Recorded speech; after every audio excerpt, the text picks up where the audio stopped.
And we're going to put a marker right here for our awesome archive team, letting them know we're getting into the game. And right before we get started, allow me to say that I have another screen, which means I can now pay attention to things like centering and whether or not I'm muted and all of that stuff. And hopefully the last couple of episodes without them weren't too terrible, but luckily I have them now, so let's get on. Last session, we met Quartz. Quartz has joined the crew and promptly saved Duncan from the river. And then, equally as promptly, everybody went to go fight some bad guys. And the Valkyries won, for the most part. Rhea Mountainmorn has been recovered from where she was lost, as well as some farmers and some bandits, who apparently worked with another bandit by the name of... I'm blanking on his name. I feel like it started with an S. It wasn't Scorn. Crane. Crane. Well, then I think it started with an S. Thank you. Crane. And,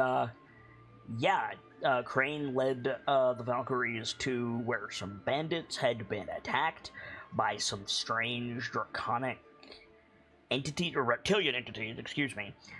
When the Valkyries arrived, there were some humanoid, corrupted, draconic entity things, some vats of mysterious liquid, a cave full of supplies, and bodies, or rather living bodies at the very least, including Rhea and many of the missing individuals. And we went long, because combat went long, because somebody startled the witch. I blame Rev, who is not here tonight, unfortunately. You see his name down at the bottom, but he is AFK. Unfortunately, Rev and Starlight are going to be down this evening, but we do have the rest of the Valkyries, and it's probably mostly going to be a talking episode anyway, so all is well. You can see the carnage here on the screen, including the Blood of Tiamat ooze, which used to be an old farmer lady. So good job on that, Valkyries. There's some dead stuff, there's some vats of strange experimental equipment, and yeah, we're gonna fade in right where we left off, right after the battle. You know, the last enemy ceases its movement, and the Valkyries are sheathing their weapons and taking stock of the situation. The situation is much as you left it. There are bound and, funnily enough, Rhea is the only one who was gagged. Bound bandits and farmers, in a retrofitted is not the right word. In a makeshift, pen made of cattle ties. There's a bunch of supplies in the back of the cave. There's a bunch of laboratory equipment off on the left. Here, there's a bunch of dead stuff on the floor and a bunch of tired Valkyries. We've got Rev and Starlight down here so that their players could see the map, but they're not actually here. And yeah, the floor is yours, Valkyries. What would you like to do? Just a point of order, since I got called away at the end, the last session as things were wrapping up. Did we confirm that the invisible entities that were in the battle have gone? You did not. As far as we can tell? You did not.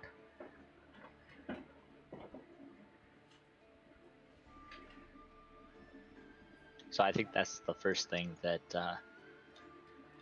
Denke would do, is go to Duncan and say, Commander, I think there were the invisible entities fighting in the battle, but I lost track of them. They could still be here. Understood. Let's... So Denke is over here talking to Duncan. I'm not particularly sure if we have a good way to find invisible entities, do we? I certainly don't. Rhea comes over. Captain. Commander, you and your squad did good work here. I have to take responsibility. I was outmaneuvered. What are you rattling over there? Don't worry about it. It's noisy. I'm sorry. I'm trying not to be noisy. It's fine. The dragon is rummaging through a desk, if anybody's curious. It's difficult not to be outmaneuvered in these circumstances, Captain. I agree. That doesn't change the situation. I take it you got my message. It's a bit hard to miss.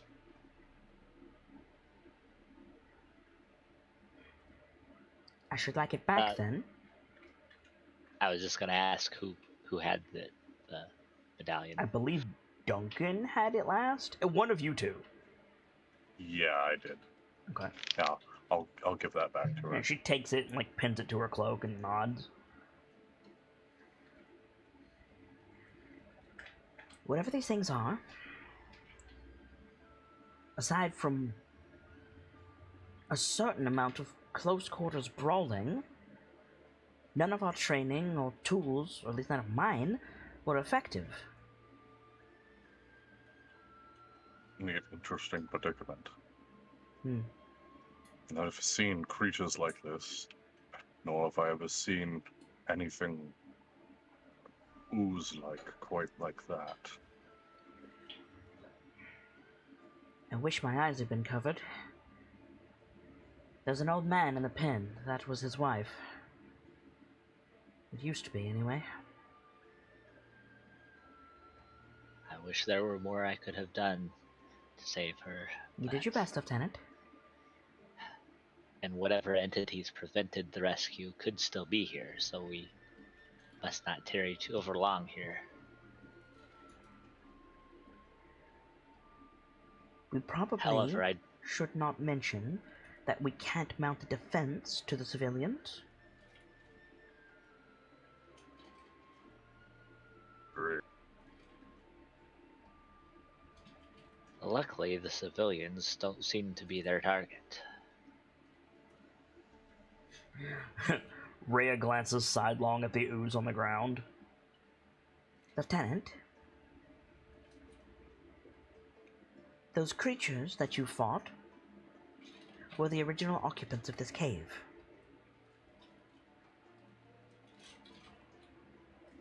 So I gathered. There are tools, perhaps, but not their endgame.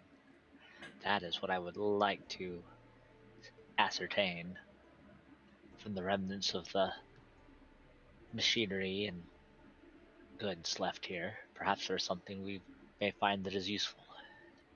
I'm more inclined to put it to the torch, but as you like. After we evacuate. Question. Have we ever heard of anyone that uses stuff like this? Make a religion check, surprisingly enough. Okay. That's what I was about to ask to do. Feel free. Is that a roll anybody can make right now? Yep, or you can apply advantage to somebody else if your religion is particularly low. That Calendria will give advantage to Quartz, and Rev will give advantage to someone else who wants it, and Rhea will give advantage to someone else who wants it. I'll take one of those. Okay, feel free. Yeah, I've got really high religion. I'm definitely rolling this. Okay. Same. I got a 7. Which one of you wants advantage? Give it a Denke. Okay.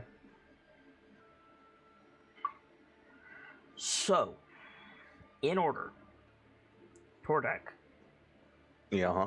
bit beyond your pale, I'm afraid. Sounds about right. To the rest of you, reptilian experimentation, magically altering victims. This has all of the hallmarks of the Cult of the Dragon or the Children of Tiamat, or both. They are what they say on the tin. They are zealous worshippers of the Dark Dragon, goddess mother of chromatic dragons, Tiamat, who herself is known to alchemically experiment on her children, much less on hapless victims. Beyond that, you guys can work together. Quartz, you have 3 additional questions. Duncan, you have 4 additional questions. And Denke, you have 4 additional questions, if you want them.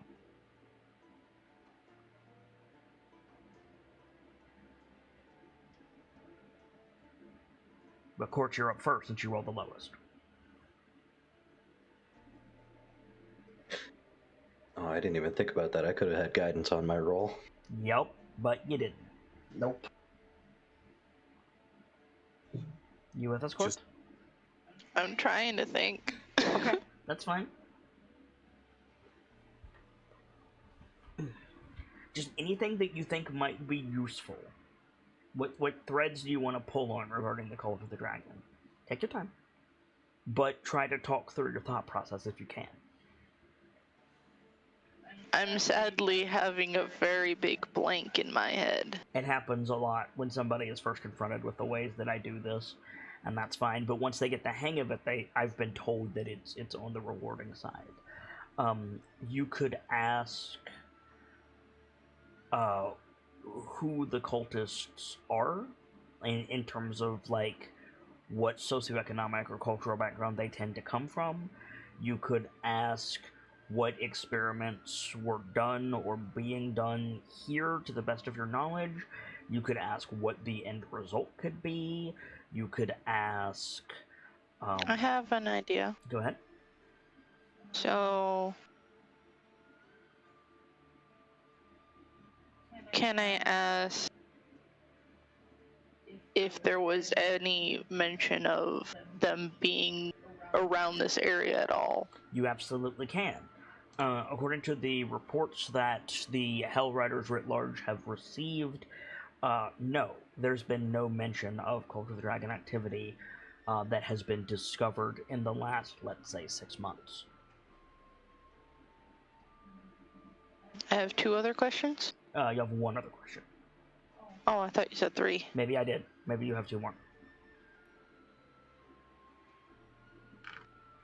Do the vials seem like something usual for the cult or whatever? You're talking about the tanks? Yes. The tanks big enough to put a person in? You're talking about those? Mm-hmm. Is Quartz at all familiar with alchemy? Perhaps proficiency with alchemy tools, or otherwise something in your background that would lend you towards knowing things about alchemy. I don't see any. Including writing lore about your character. Do you want Quartz to be knowledgeable with alchemy?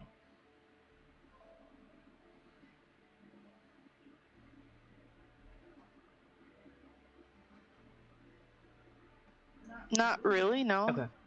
Then I can tell you that the tanks against the wall, including the 2 that were broken, they are chromatically colored, but that might be coincidence. That's the best I can give you for that question, I'm afraid.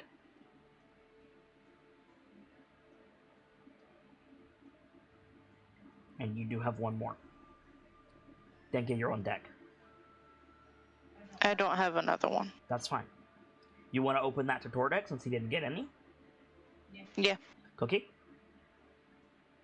A question about the Children of Tiamat. Or the Cult of the Dragon. The Cult of the Dragon. Those are 2 different organizations, by the way. Okay. They're not very different, but they are different.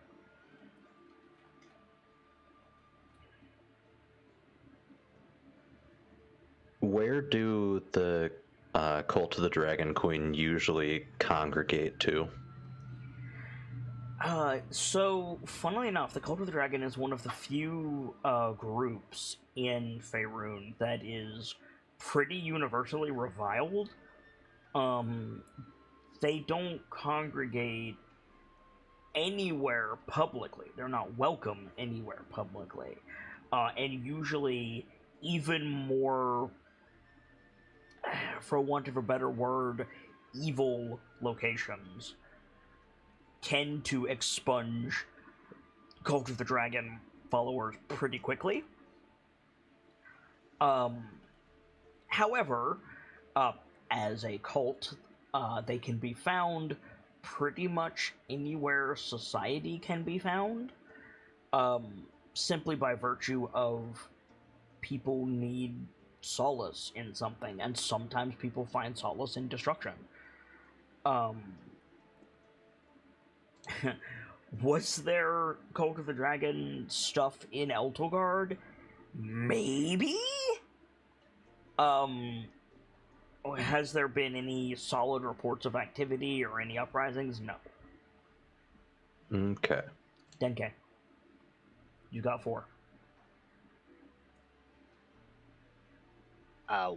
What types of materials do they tend to use in their experimentation, and what of any of those are evident here? Or I suppose a better way to phrase that is, Are you what proficient with materials? alchemy?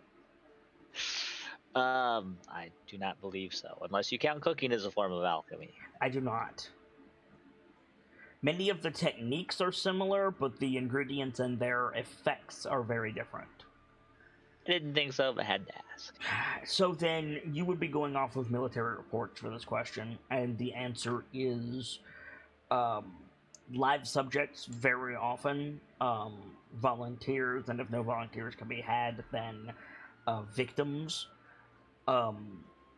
Very mutagenic experiments. There is a viscous, tar-like substance known as the blood of Tiamat. It is not literally the blood of Tiamat. It is a substance called that by the Cult of the Dragon and the Children of Tiamat, that looks similar to what the ooze was made of and is often used as a catalyst in their experiments. It's a no-win scenario. It's one of those things that if you touch it without protective equipment, you are going to die and it's going to hurt.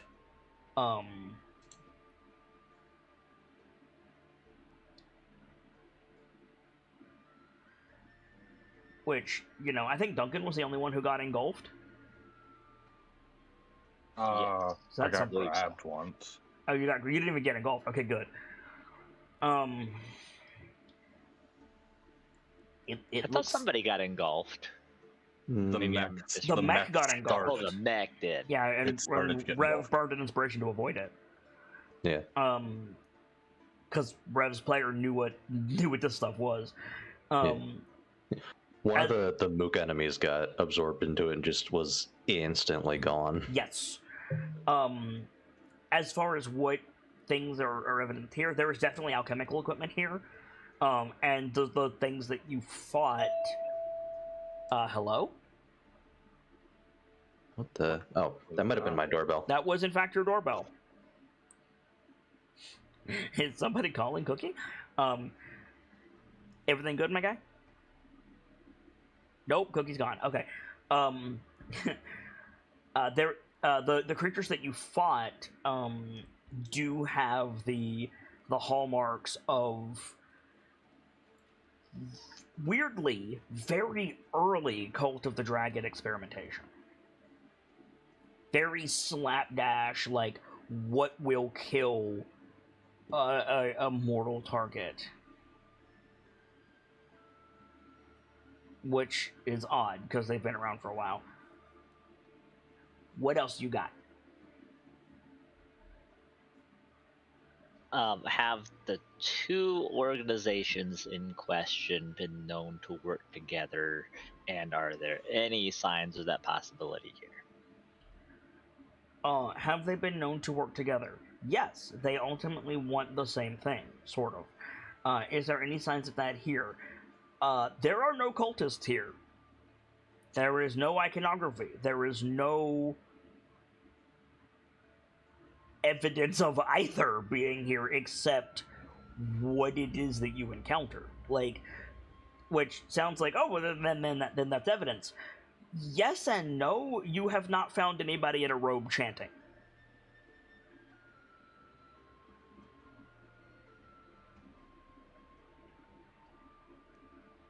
what's the structure of leadership? Like, what's the chain of command? What's the low and the high in the organizations? It's a cult. And ever since the fall of Tiamat during, I want to say, the Spell Plague, which was a couple hundred years ago, there hasn't been hierarchy. There's been isolated cells. And even those have been quickly expunged. Tiamat lost a lot of power during the fall of Tiamat. She's currently chained up in Avernus.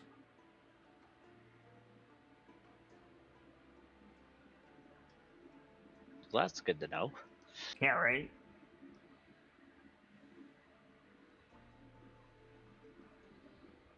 You got one more.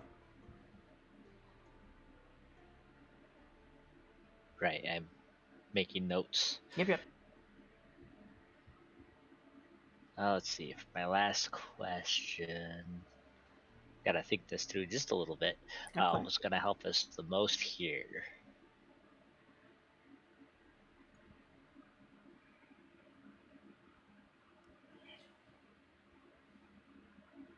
There's a lot we can infer reasonably from what we already learned. Yes. Remember that Duncan has some questions after you. Mm-hmm. So, technically you have more questions, if that makes any sense. Oh, that makes sense.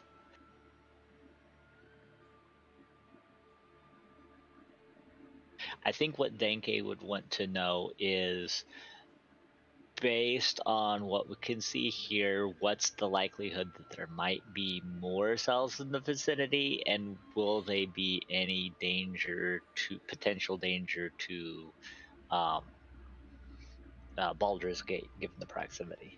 The lack of staff is concerning. Like, somebody abducted these people, somebody set this equipment up, somebody was doing these experiments, and yeah, you got stabbed by something invisible, but at the end of the day, you didn't find a cell. You didn't find, a cell or other cells. There's no... It's a cult. There's no, like, pamphlets and propaganda in here. Like, and the experiments are, like, things that have been seen before, but, like, not even decades ago. Like, centuries ago. Like, this level of experimentation. Like, modern Cult of the Dragon stuff, if they have access to the resources that are in this room, would be throwing drakes at you. With cultists, and there's neither here. Which leads to, like, a baby's first Cult of the Dragon cell, but again, no paraphernalia, no propaganda, no none of that. Like, there is no, what is it called? Is it literally called the Book of Five Heads? I think it might be. Like, the like, codex of the Cult of the Dragon is not here. Like, again, I don't want to say, like, the invisible enemies are, like, I understand. Those exist. That happened. But they're not here. No, I totally get you. Like, uh-huh. And if it was them, then they're bad at this, or something. It doesn't make a lot of sense. Duncan? Okay. Welcome back, Cookie. So, you want to reform a cult? Yeah, right? Okay. Swinging at the big fence first. Do they have any known holy sites, quote unquote? I mean, other than the place that Tiamat fell? Before you ask, I don't know where that is, but I don't think it's near Baldur's Gate. I think, big question mark, I think Tiamat fell in the north? Not like Icewind Dale, but like the Spine of the World area, I think? But I'm not sure? There was a lot that happened in the Sundering, Yeah. so a lot of that type of information, as far as I'm aware, is just gone. I will at some point look up where Tiamat fell, and if I don't like it, I will pick a better place, but as of right now, I do not have that information. What I will say, what I'm comfortable saying is, even if Raw says she fell near Baldur's Gate, I'm not going to put it near Baldur's Gate. That's not interesting to me. So, not around here. Other than that, like, major religious sites... Yeah. Okay, this is gonna sound like a cop-out GM answer, and I'm sorry for that, but, like, cults being what they are, it is really hard to get solid information from them, especially when they're scattered and splintered. Like, cult activity, from a criminal investigative standpoint, which is where Duncan and Denke would be, no offense, Court, you'd be there too, a cult is worse than a serial killer. Because it's so hard to pin down, and it's also very often... It follows an internal logic, but the logic is not necessarily the same as the logic of people outside the cult. So it's really hard to get ahead of. So I really don't think, like... This site is a known sacred site for the Cult of the Dragon, and it's near Eltogard. Even if there was one, which I don't know if there is as the GM, I don't think it would have crossed Duncan's desk. You know what I mean? Yeah, that's fair. That's fair.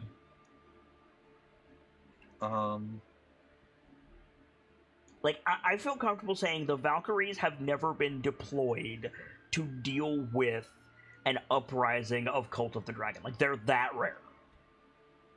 Oh boy, okay. And that's not to say you're completely out of your depth. Like, you have the information that I've been giving you. Like, you know they exist, but, like, never been personally involved. Right. Okay.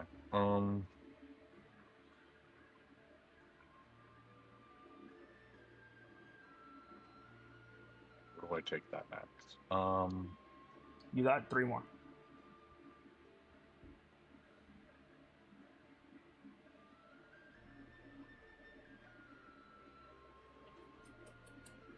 What are you thinking? I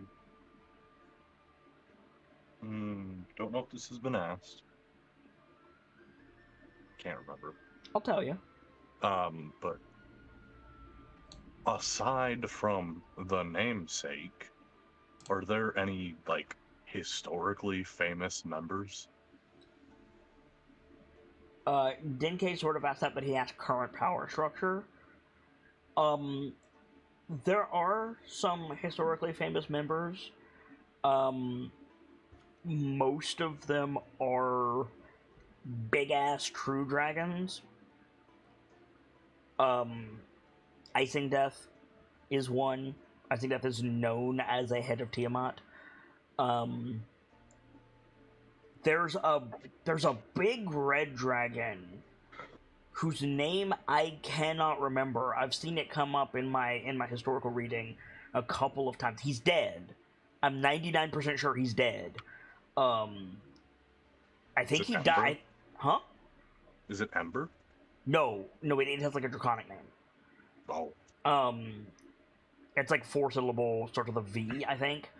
I'm pretty sure he died in Schult before the Spell Plague, but I'm pretty sure he was one. Most of the big names in the Cult of Tiamat are dragons, or dragons in disguise. There was a black dragon, Lady something or other, who was like, she disguised herself as a human and like took over some human nations.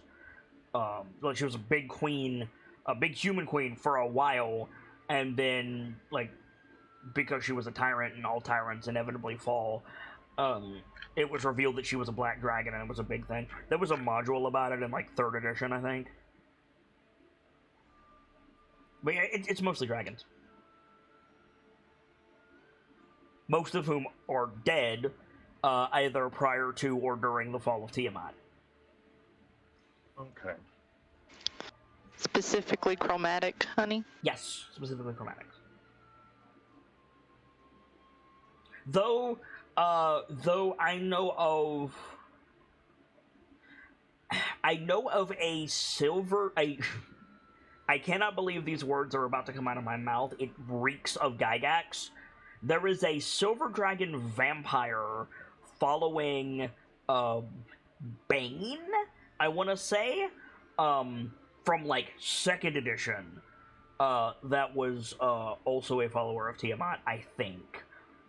She is also dead.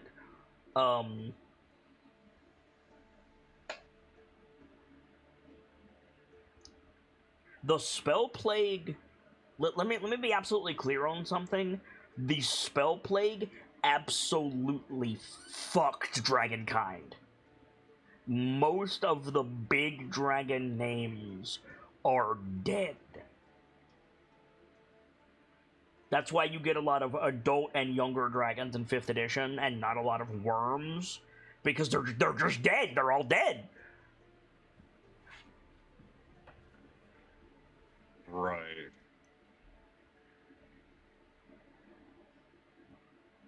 About the oldest dragon I have seen in 5th edition so far has been the dragon in what is its name? Waterdeep? Aranax? Oh, Aranax. Aranax is about the oldest dragon I have seen. He's a bad motherfucker, dude. He is a bad motherfucker, but like he's only a worm, and it goes up to Great Worm.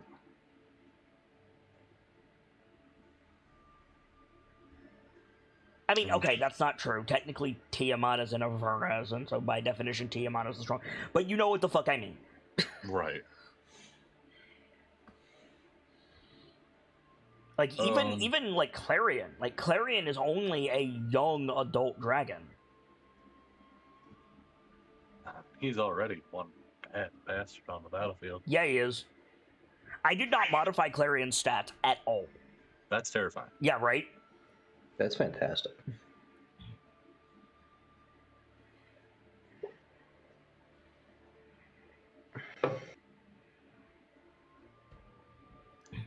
Yes, I'm not going to try to read that off, but Gamzee posted backstage the dragons that I was thinking of. They do have very long names, and I'm not going to try to read them off, but they're dead, so it doesn't matter. But yeah, that's unfortunately the best answer I have to your question of important faces in the Cult of the Dragon. That leaves me with 2, yeah? Yes. Oh boy, what do I ask?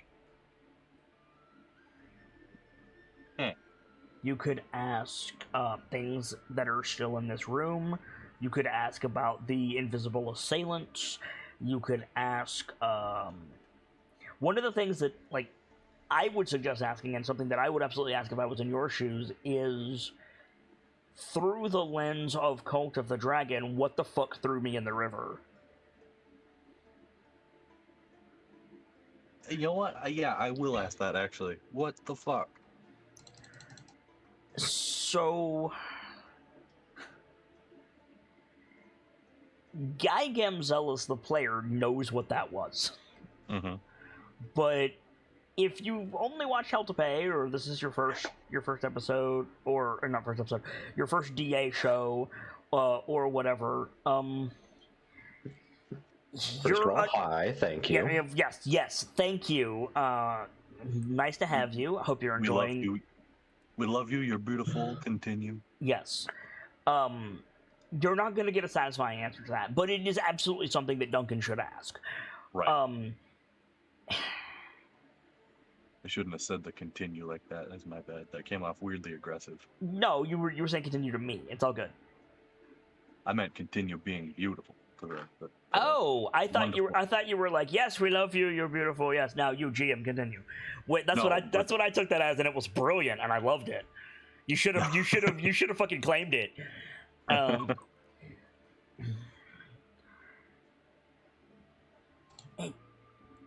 Do you understand, Gamzelis? Do you understand the concept of sometimes a null result is just as telling as a positive one in science? Yes. Okay, good. There is no reference to something like that in Cult of the Dragon reports that you have read. Yes, there is a spell called Greater Invisibility that allows you to become invisible and still be aggressive while invisible. That is something that you're aware of. Fine. But the thing that blocked your boot and seemingly innate greater invisibility, as it relates to Cult of the Dragon, is a new development, and that should be concerning. Interesting. To not only be able to have greater invisibility going, but to also, in the moment, possess some kind of barrier that, when struck, firmly struck, Mm-hmm. is not classified as a strike for the purposes of things like divine smites and whatnot. Mm-hmm. Well, it's the purpose of it is purpose as a strike for those things, but that spell specifies when you hit, Yes. and you didn't hit. The firmness of a hit was there, the feel, but it wasn't a hit. Correct. That is something that is advanced spellcraft, and it's a bit beyond Duncan's ken.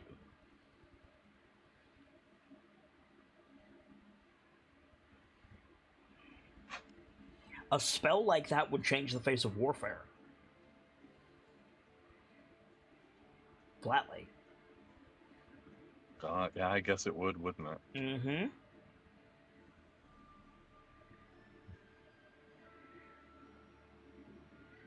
Doesn't matter what kind of magic you got, if it relies on striking the target, that barrier would take precedence and just consume resources.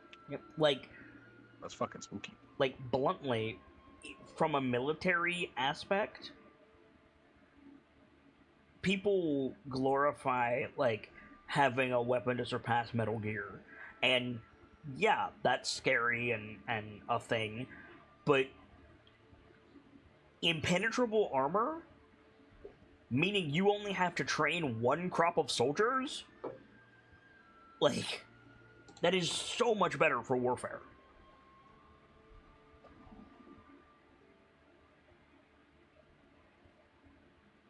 This is like reverse Dune las shields. We're gonna have to invent laser guns because our knives won't work.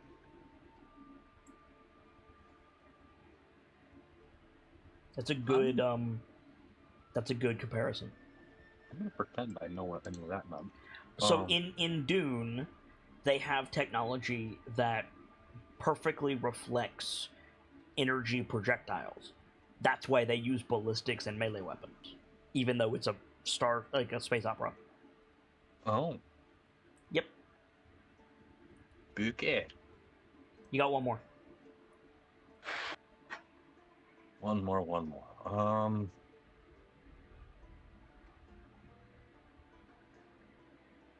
Apologies, I'm thinking. No worries. We started off with a big intel check, so makes sense. Meantime, I'm gonna figure out what's up with Clockwork's token. Why are you like this? 15. Is it doing the thing again? Plus 10, yeah. Hmm.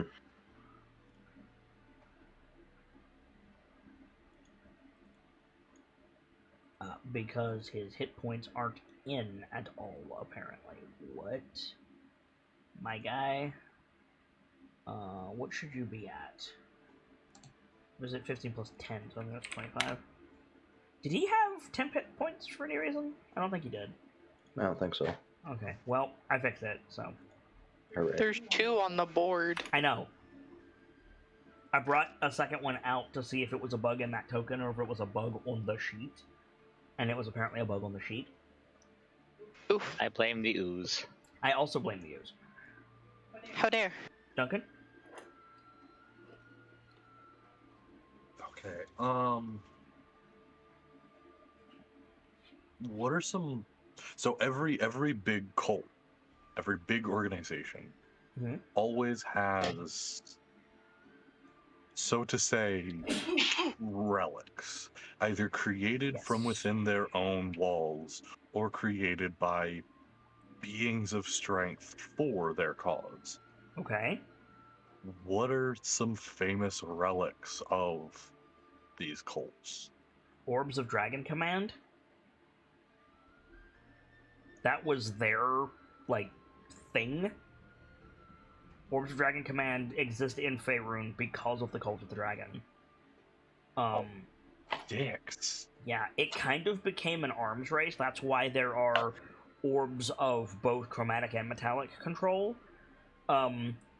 First of all, the cult had reason even to control chromatic dragons, but also, like the Brotherhood of Bahamut and like good aligned draconic forces saw these orbs of metallic dragon command and they were like, yeah, no, fuck that, and like they had to create their own to combat it. There aren't a lot of orbs of dragon command, let me be clear. They're not like pokeballs, but there are as many as there are because of the Cult of the Dragon. Beyond that,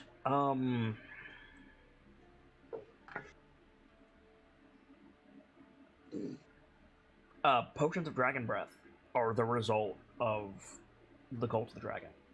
That is a thing that they originally created. Or discovered, I guess I should say. A lot of knowledge of dragon parts alchemically is a result of the Cult of the Dragon. That's about what I got. Okay. Any other major relics would be ostensibly with Tiamat.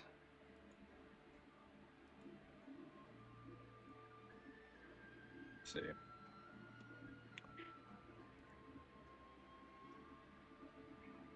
That's all my questions, I suppose. Yes, it is. So, what would you like to do, Valkyries?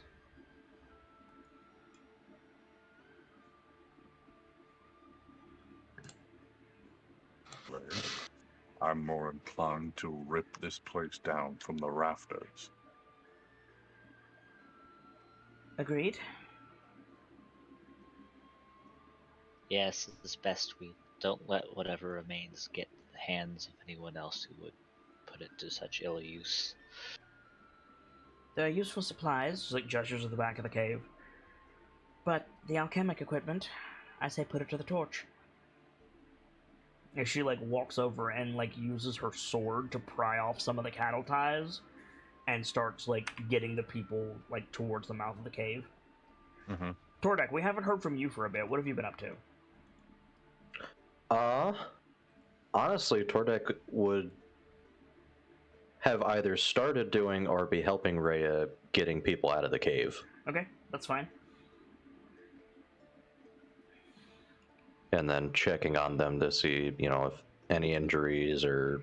I mean, Yeah. the farmers, the four remaining farmers, are actually they're all, because the experiments were the bandits. They're all kind of in shock. I mean, I figured there'd be trauma and shock. But I mean, they're dehydrated, as almost all prisoners are in these times. Mm-hmm. But like by and large, they're not injured. Like some of the bandits are scuffed up, but Okay. yeah, you can see them out of the cave. So Valkyries, what ultimately do you guys want to do? You and Duncan, you can set Calendria to work, like destroying the lab equipment if you want. She can handle that. So, first thing I want to handle Yep. is go to our bandit buddy. Mm-hmm. He was outside the cave. Crane. Crane. Yeah. If you want to head outside the cave and look for Crane, you can. You're not gonna find him, and most of the bandits have fucked off. Douchebag. We had a deal. Yes, you did. He's a bandit. More to the point, he's a bandit and you're a cop. Well, goddamn! Now I am gonna cuff him next time I find him. Like, if this group was like the Nightlights, he might have honored that deal. But like, you're a cop, dude. He's also a bandit who just admitted that he and his group killed and razed a village. Yeah. I mean, yeah. Well. I Alright, Basically said, I'll understand if you want to hang me. All right, boys. The cop said that he's not going to get us, so let's boogie. Yeah, right, exactly. Boogie woogie. The cop's not here. Let's go. That's exactly what happened. Bastard. As soon as you sent everybody into the cave and left Crane by himself, he was like, I'm out. Fuck this shit, I'm out. Something, no honor among thieves. Right? Well. There have been worse deals. The good news is him and his goons are probably going to fuck off to greener pastures. This good news.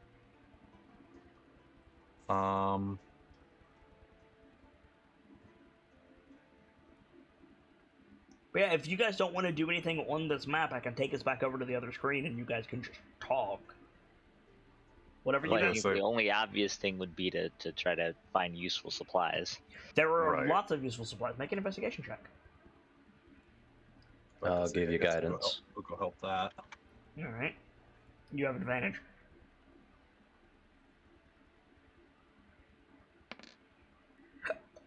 Excuse me. Oh yeah, Goblin 27. Yeah, there's a bunch of food and like raw materials, and when I say raw materials, I mean like wood and stone and like stuff like that. There's a little bit of medicine, the equivalent of 4 healer's kits. And yeah, like not any like magical equipment, not a bunch of like weapons and stuff, but a lot of stuff that the civilians need. If you fully looted this cave, you would have enough food for 2 days for all of your civilians, which is something. Yeah, definitely reporting that to the commander. Are you reporting it to Duncan, or are you reporting it to Rhea, or both?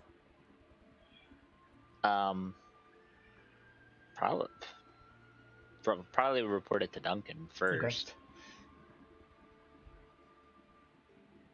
Might be a good idea to have Rev like load it all into the boot of holding. Yeah, I was gonna say. Yeah, 2 Give days Rev a worth hand of loading it food. all up. Alright.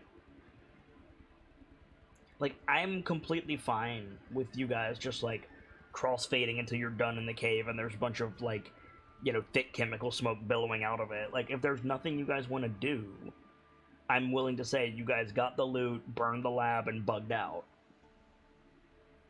Yeah, I can't think of anything else we can't do just as well elsewhere. Okay. I mean, if there's something like that we can't do just as well elsewhere, fair. That implies there's something that you want to do or a conversation that you want to have. Like, feel free. The floor is yours.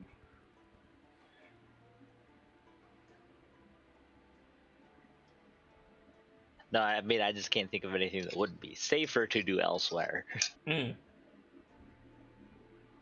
Like, Denke at least is still a little concerned that, you know, nothing has hopped out to prevent them from destroying the lab, which is also concerning. You are correct. Or, you know, Nothing they could has. have just bugged out.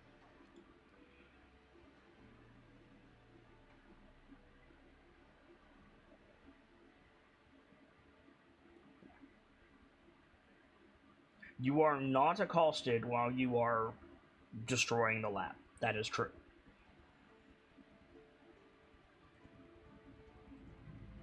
What do you want to do about that, if anything? That's just more information to file away when putting all the pieces together, I think. Okay. So then, yeah, with everybody like gathered out front, I think. Duncan, do you want to have words with Rhea? Yeah. Okay. I was going to say Rhea's going to like give the order to mount up, but if Duncan's going to have words with her before that happens, like we can do that. Yeah, it's like Hold on. as Yeah, we got all the supplies, Court. We're good. I think Okay. she was asking about the stolen, like what was stolen from the Buddha folding. Oh! If there's any of that. Yes. In fact, there is. You can find just about everything. It's hard to parse what food is yours and what food was already there, but like the gold, the arrows, the weapons, like you can find that stuff. That was a good question. I didn't even think about that. That was a very good question. Well done. Hi. well, I'm a little embarrassed I didn't think of that. Good work there. Court. Court. Hi. See, everybody gets outside, and Rhea's like probably about to get people moving, and then Duncan, if you want to like, I don't know what you want to do, but if you want to have words Yeah, with her, It's like she's about to call it, Captain, a word. she stops, looks at you, nods, and like steps off to the side with you. I mean this with respect, Captain. I don't want you ordering my people to run off anymore.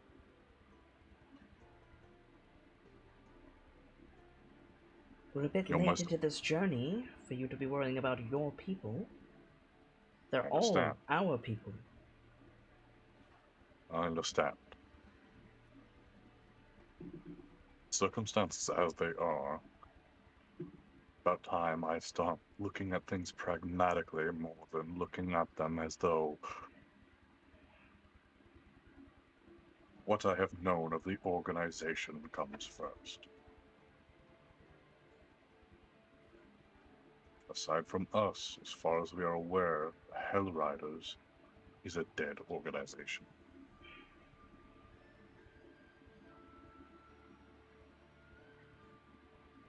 Are you speaking of disbanding?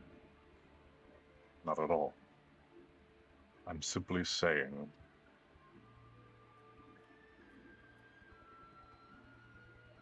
a way to put this into words.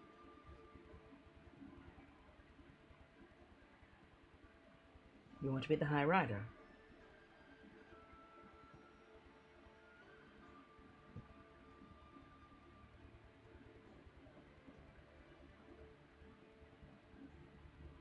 I want orders that don't make sense to stop rolling through.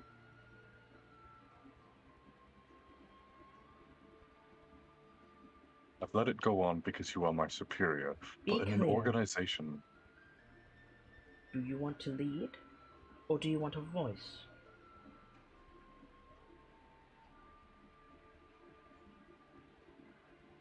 Because I don't want to lead, Reeves.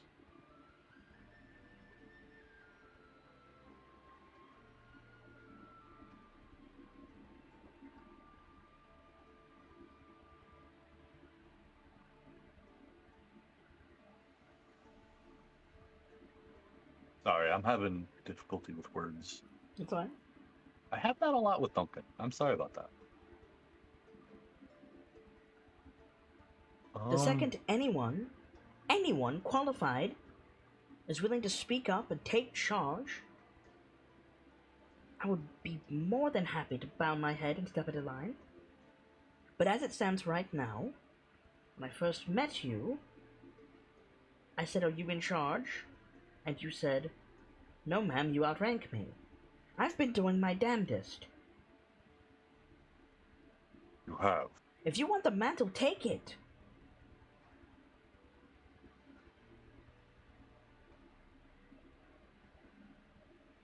But understand, your squad, me, and all of those civilians are then your responsibility.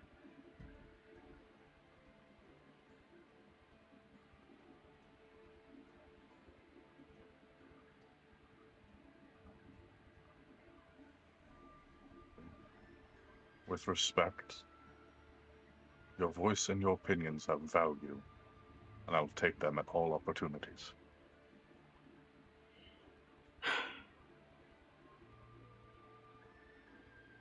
But I'll be taking over. Fine with me.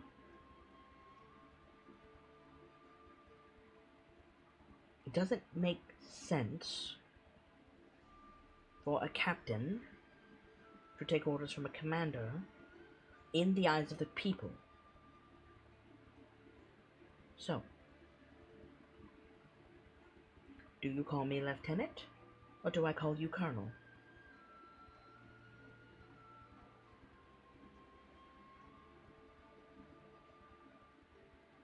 Boy. Okay, out of character. I need a little bit of help quantifying again. Yeah, no problem. Colonel is the step above captain? No. Colonel is 3 steps above captain. Oh, ouchie, wawa. But, like, you and Rhea make the rules. Like, it doesn't matter.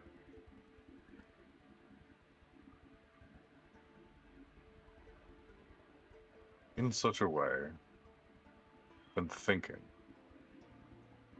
The High Rider was, aside from the High Church, one of the leading factors of Eltogard. You're not wrong. We approach Baldur's Gate with news, and they have, since they have news of what's happened, they're likely going to want a more favorable deal than was previously made. Let's call it what it is, Reeves. We're at their mercy. Yes.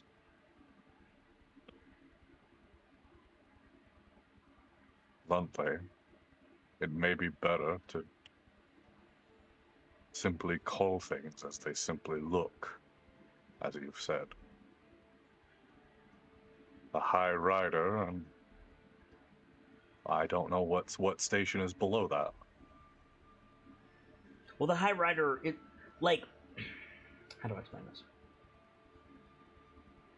The High Rider is a station unto itself.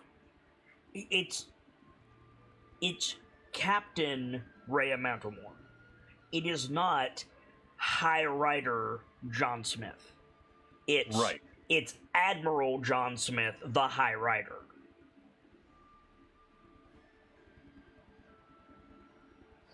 Oh. But if Rhea, there's a reason Rhea did not say that. And the reason, and Duncan would be well aware of this, is if the High Rider is not dead, and you go around calling yourself the High Rider, that's treason. Fair.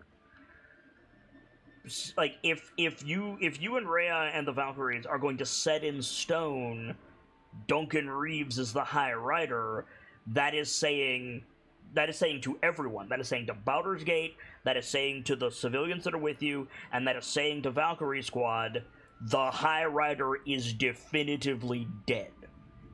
And that is a morale hit and a half. Right. Okay.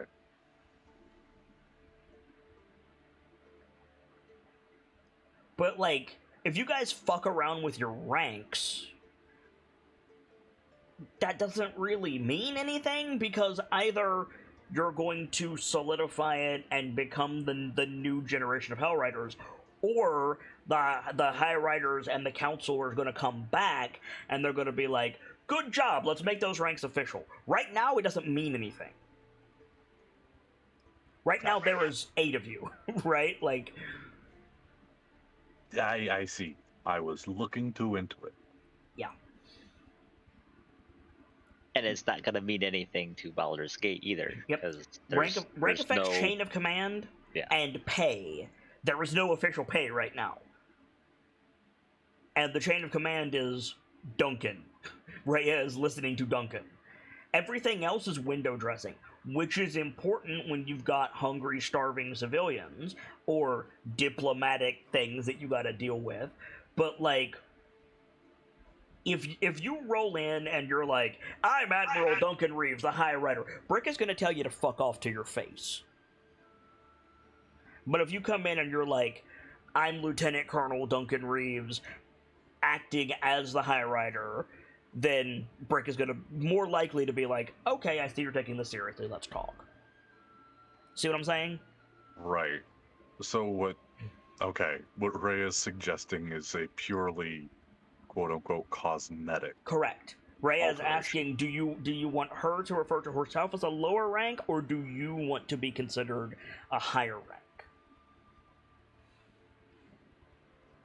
And, like, this is a more difficult decision than it might appear on its face. Rhea offering to lower her quote-unquote cosmetic rank is nice, but also the bitch earned captain. Right. Like, but on the complete other hand, Duncan did not earn colonel.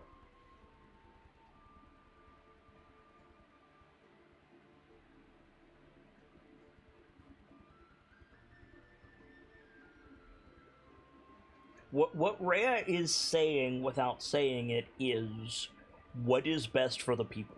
Like, because it doesn't matter. She's already said definitively, like, you want to lead this squad, these soldiers, fine, be my guest. But for the people who don't understand, the command structure is not going to make sense. We need to change the titles. Like, she already said it's not about chain of command. So what's the cosmetic move here? Or is it just, fuck it, no, they'll understand. See, I don't trust that they will. That is a good instinct. But that is a legal move, so to say. Mhm. She did leave an opening. True. You don't have to be promoted as high as she suggests either. True.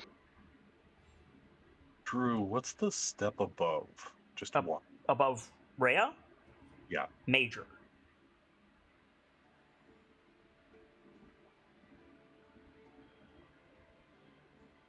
Okay.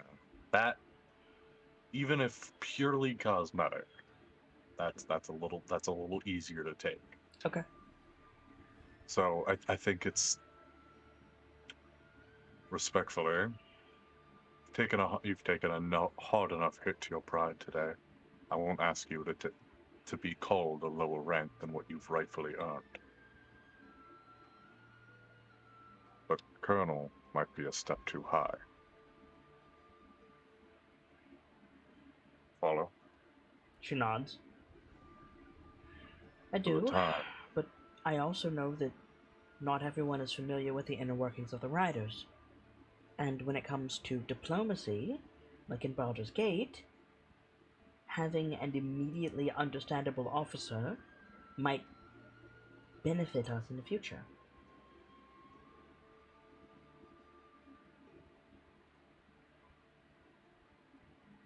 Words like cadet, captain, colonel, admiral, these are words known to, I hesitate to say commoners, but you understand.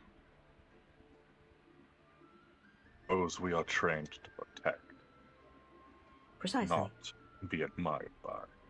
Whereas the intricacies of commander versus captain versus sergeant might be lost on people. In fact, I would dare say that most people, Rhea looks directly at the camera, would think that commander is a higher rank than captain.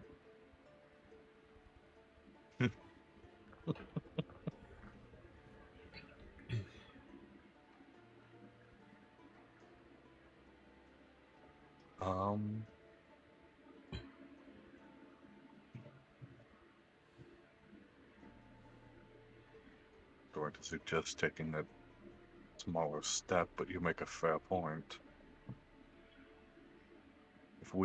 If I go around introducing myself as a Major Duncan Greaves, that may get lost in the noise rather quickly. The people who know will understand, but it comes down to how often do you want to be asked? Where does that fall compared to the captain?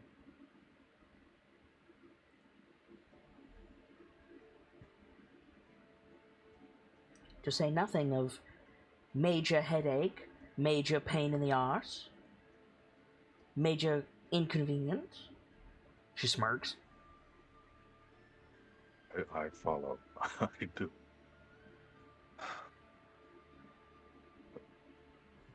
Just as you would, I'm sure. I take no joy in attempting to claim a title I have not earned. A compromise, then. We're both captain.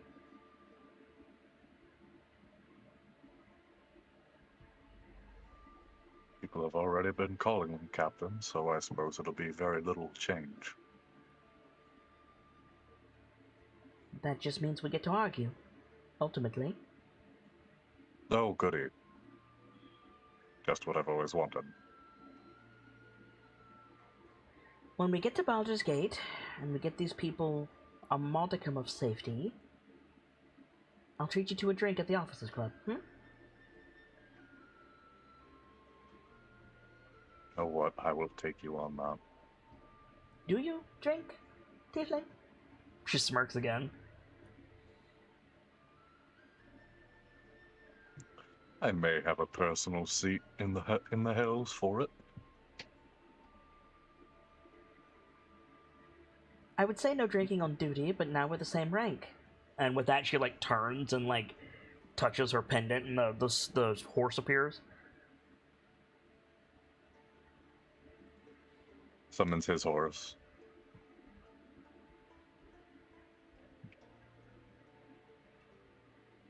Time to go. Okay. So, you summon your horse, and you and Ray at the same time shout the word Valkyries, and then Duncan is move out. Mm-hmm. And then you all, summon your horses, or at the very least, Rev and Calendria, switch to transportation mode. I can't speak for anybody else. And then you guys want to head back to the civilians? Yeah, Denke's gonna mount up too. Okay. They are right where you left them, which is news to Courts. Or no, Courts was there. Never mind. A not insignificant portion have gotten into the river to bathe or play or whatever to pass the time. You come back and do you immediately begin distributing food? Because I feel like that would be smart. Yeah. Okay. So you guys, we're not gonna hold a delay on that. okay. So you guys start giving out the food, so I don't need to worry about capacity in Rev's mech. We're good. But yeah, the floor is yours. You've got today and tomorrow on rations if you're careful. You've got Rhea back. Mm-hmm. What's the play? Set up and move? Stay camped down? It's still early afternoon. You could make a little progress, or you could wait till tomorrow and let people play in the river. I think a better option is to bunker down for the rest of the day. Okay. Let people have their time, and we might even be able to get a jump start on additional supplies. Explain. I was with you until the last bit. No, that place was well a day away. I was thinking about the place that Rev had already got to organize supplies for us. Right, but you've got supplies for 2 days, so even if you bed down today, you will still get there before you run out of supplies. Right. Also, somebody add 4 healer's kits to your inventory. I'm assuming you guys are keeping that. Tordek. Do you have the healer feat, Tordek? Cookie? Cookie is muted.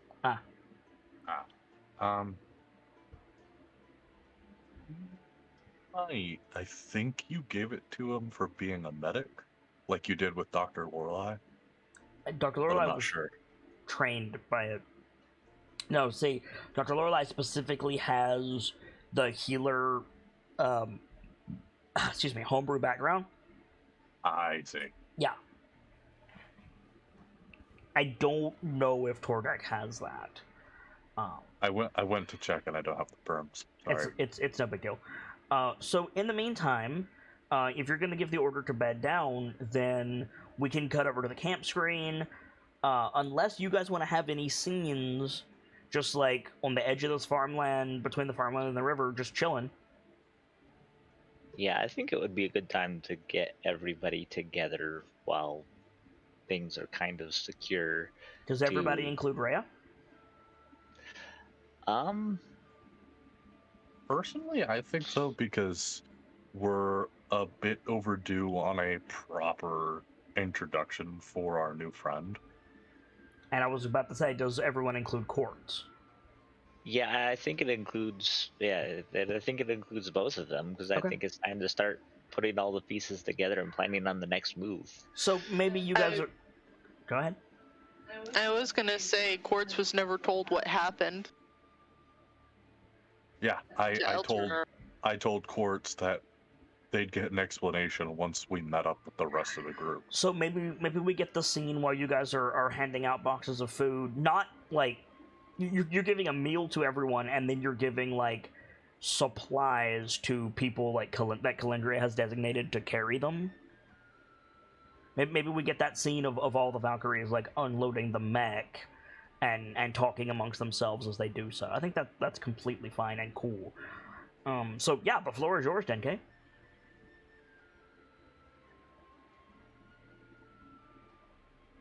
So I think now is the time to have formal introductions for those of us who met in the heat of battle.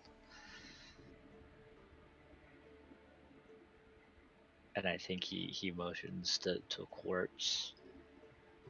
I was going to ask you about that. I'm afraid I don't recognize you, soldier. I'm known as Private Quartz. What company are you with? I forgot the number. 301st. 301st. Is that a company that we would know about readily? Anybody who wants to can make a history check with advantage.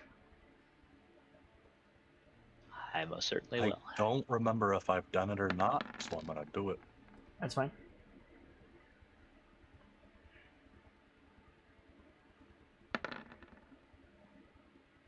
Okay.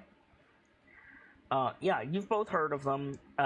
In passing, they're nothing special. Like Valkyrie Squad is special. Like you're special ops. You're also a bunch of non-humans.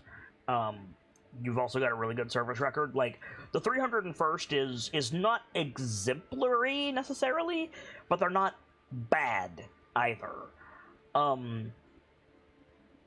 Their ranking officer is Lieutenant. I'm still debating on his last name, but I'm gonna go with Leon something. I'm trying to think of a good, like, Forgotten Realms ass name. Oh my god, I almost said fucking Kentucky. What? Leon, Kentucky? Actually, I'm gonna go with Tyrion. Lieutenant Tyrion.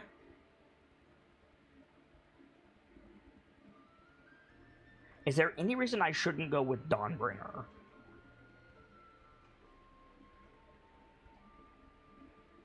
Not really. Yeah, Lieutenant Tyrion Dawnbringer is the CO.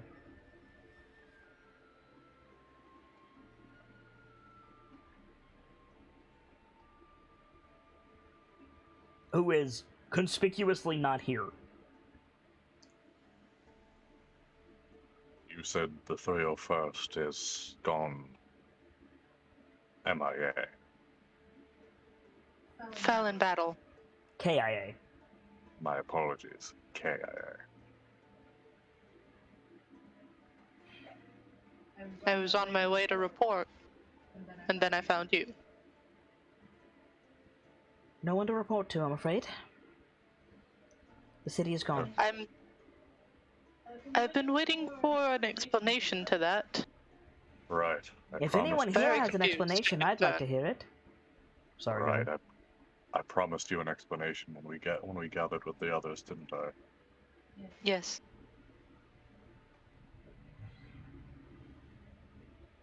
I should like to hear this, Captain. Not sure of the cause yet, but as far as we have seen, El Terrell has been wiped off the face of the Sword Coast after the companion fell. The more I think about it, the more it seems like a corrupting force may have intruded on the companion and caused it to drop. But not sure what kind of thing could corrupt the entity or the How far companion. away were you when this happened, Captain? We were 3 days? 3 days. 3 days. I was a know. number of hours away. I likely saw something you didn't, namely an eclipse.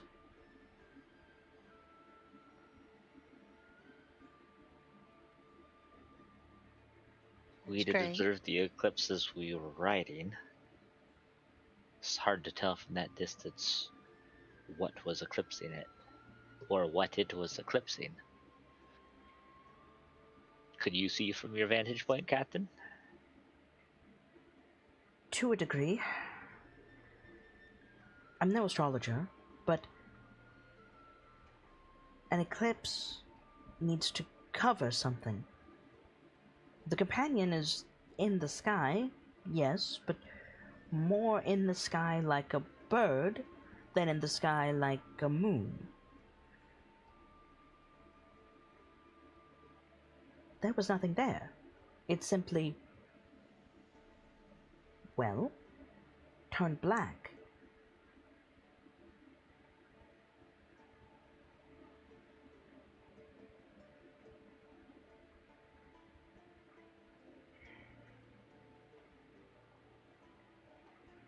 We don't have enough information to make any certain connections, but I feel we seem to be observing a trend of transmutative forces. First, what we encountered on our mission against the... oh no, I forget what they were even called.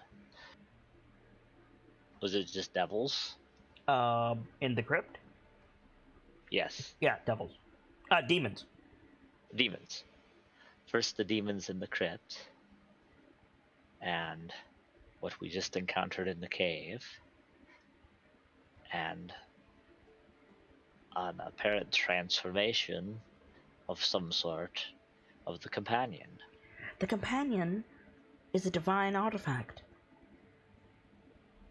To turn it into a bomb of that size would take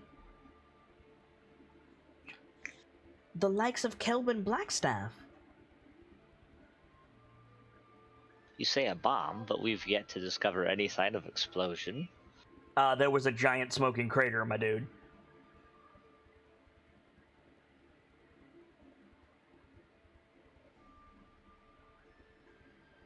But nothing to Couple- necessarily connect it to the companion, because there were no pieces of the companion, no That is true. There were no pieces of the companion, rubble.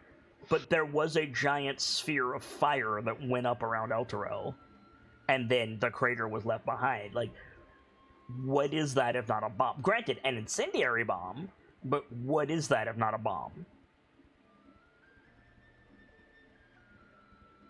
Yeah, they just have no way to connect for sure that the companion ended up at Elturel. We just saw it fall from the sky. We True. don't know where it fell. Okay. I think you misunderstand. It didn't go streaking across the sky and nobody knows where it went. it fell towards the city, and prior to it touching the tallest buildings, the big fireball went off. Gotcha.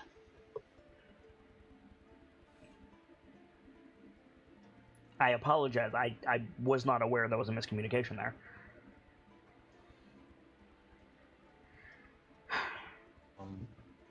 Go ahead. All in all,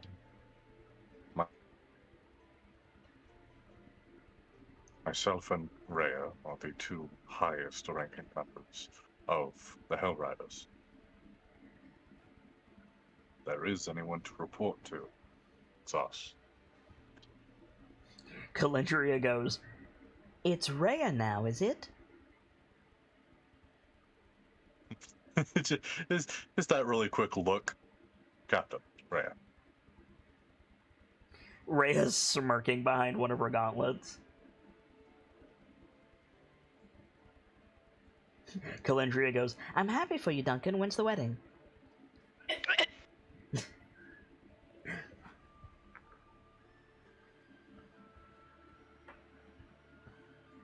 Let you know, need an angel to sing at it. Moving on.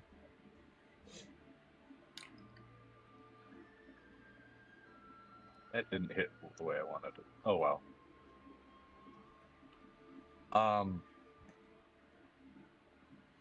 Rhea says, "As of right now, Private, we presume that Elturel is lost with all hands.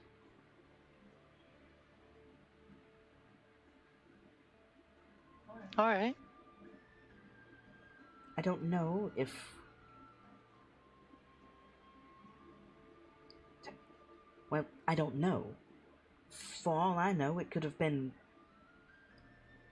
taken to Asoteriac's flying fortress, or whatever, in the astral plane. But Sincere apologies. I'll be right back. But we need to assume it's been destroyed. As such, Elturgard has no functioning government, the Hell Riders has us, and these people don't have any safety.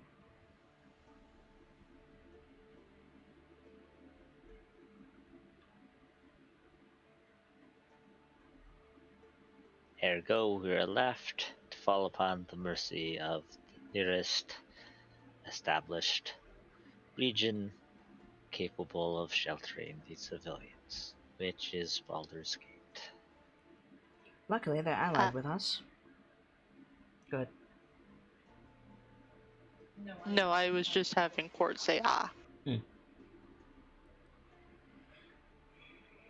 If you'll have us, I'm sure there's room in Valkyrie Squad.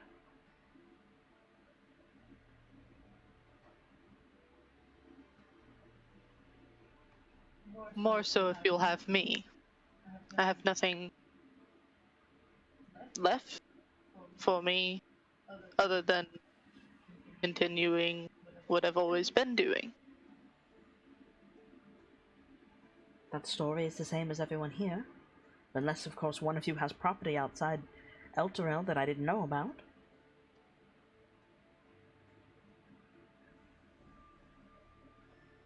Rev goes, "Affirmative!" and Calendria smacks him. I was just thinking that.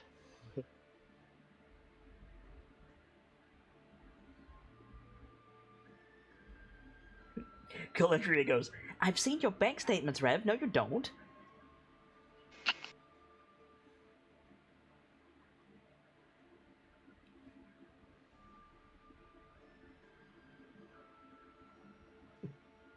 So then, regardless of the official capacity, it would be good for us to know what happened to your squad, the 301st.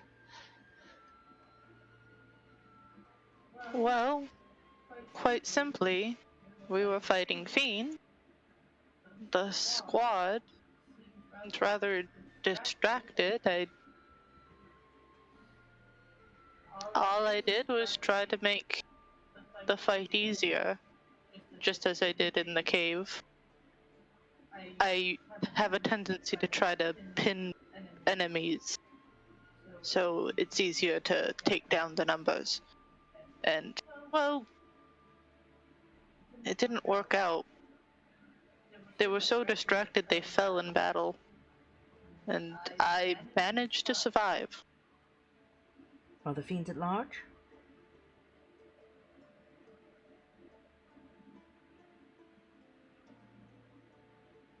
I'm not sure how to answer that.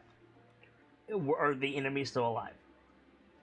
Yes, but I don't know.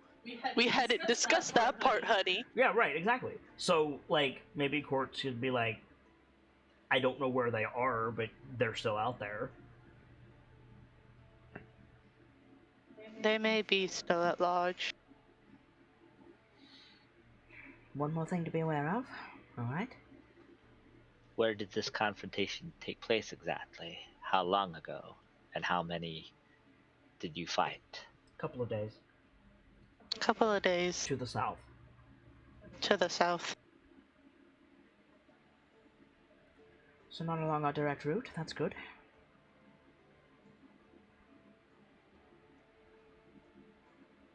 If you want vengeance, or to reclaim the bodies, I don't blame you, Private. But I will say these people need to be our priority. I would agree. Good. What sort of fiends were they? And was this a particular mission given to you? Or just an encounter? My dude, you are asking Court's questions that even I don't have the answers to yet. Okay, fair enough. That can be saved for later. It is absolutely things that Denke would ask, and it's absolutely things that Courts would answer. But I can't, and that means even less so Courts can't. So we'll say Denke asks such pertinent questions, Courts answers factually, and how that will play out is I cannot surprise you with them. Ta-da. Works for me.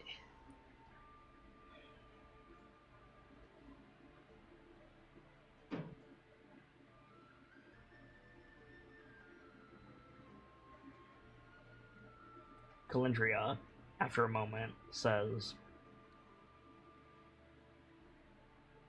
since we have a moment's peace, I thought I might bring something up that, well, search your feelings, Valkyries. You know it to be true. Starlight's not going to stay in Baldur's Gate.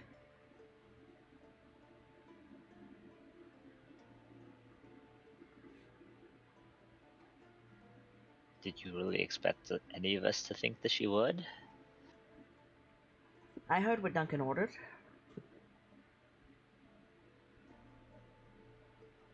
I've already voiced my opinion that it should have been a diplomat. She looks at Denke when she says that. Nonetheless, the city doesn't agree with Starlight. Which means we should prepare for her arrival. While you make a valid point, I would also argue that even a diplomat, a singular diplomat, at this point, has very little sway in the happenings in Baldur's Gate at the moment. Well, I agree with you. The poor girl can barely talk. And at this point, talk is not quite what was required. Touché.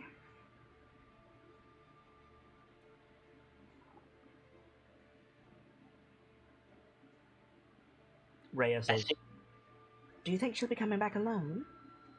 And Calendria responds, probably. Or with a mob behind her. I think Tenkei gives Calendria the side eye. It says, I would think you would put a little more stock in my training than that. Granted, I wouldn't consider her anywhere near a diplomat, and words are definitely not her forte still, but I made sure to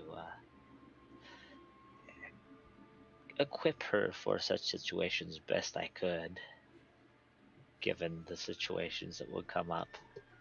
Genke, I have every faith in your training, but it's bloody Baldur's Gate. Those people don't care for people who look like me, much less Starlight.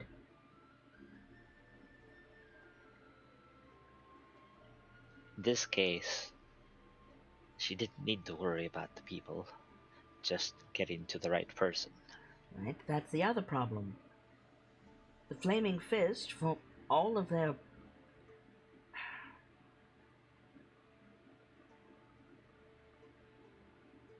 reputation, she rolls her eyes,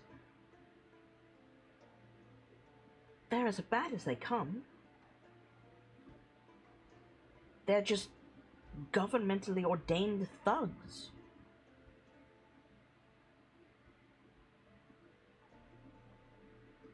Rhea's frowning at this point. Master Sergeant, are you aware that the leader of the Flaming Fist was in El Terrell? I don't see how that changes anything, Captain.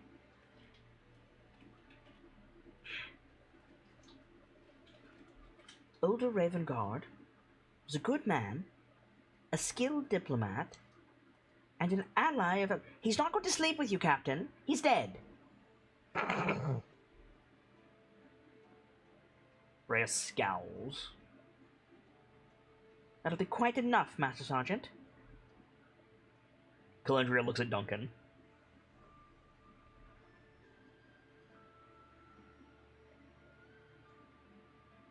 Looks at Duncan, who is not quite back yet. Yeah, I know, right? Denke, you want to try to defuse this? Tordek, you want to try to defuse this? Quartz, you want to try to defuse this? Nah, I like where this is going. Okay. Sorry, I was blinking. And nibbling on a snacky. You have a snack? I'm out of snacky now. Heck. Have my dark chocolate purine. Nice. Speaking of the captain. Yeah, Hi, right. Hello. Sorry Hi. about You missed me filling silence by having Rhea and Calendria snipe at each other. that. Okay. So where were we? Calendria just accused Rhea of trying to sleep with Marshal Ravengard. Rhea told her to shut up, and Calendria looked at you like, are you gonna let her talk to me like that? Can I cut in? Yeah, of course. As much as this is entertaining, you're both very beautiful women. Let's just stop this argument before it gets ugly. Also, not particularly productive. You're quiet, Gamzee. What the fuck? Is he not noticeably quieter than he was before he got up? Oh, he No, is very much absolutely. quieter.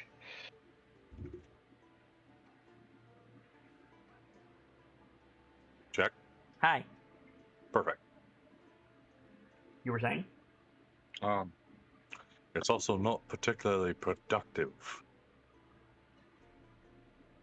Calendria scowls at you, Duncan. And Rhea says, I propose we all get some sleep, do some training this evening, whatever it is that we feel necessary, get a move on tomorrow. I see you recalled your forces, Captain. Turns to Rev and Tordek. Did you at least secure the farmland? While we were there, aye. Or, she looks at Rev, purchase any supplies between here and there? Rev says, affirmative. And Rhea nods. Do they know we're coming? Affirmative. That's something. We're still too far outside of Baldur's Gate. We haven't even crossed into Baldian lands yet. And to that note, Captain, what is our preparation for when we invariably run into the Fist before the city? We do look like an invading force.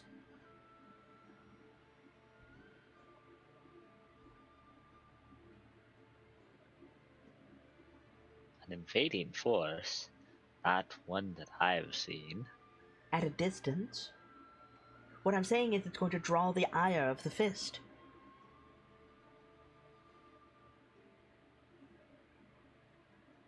Got no guarantees, but if we want to, or not if we wanted.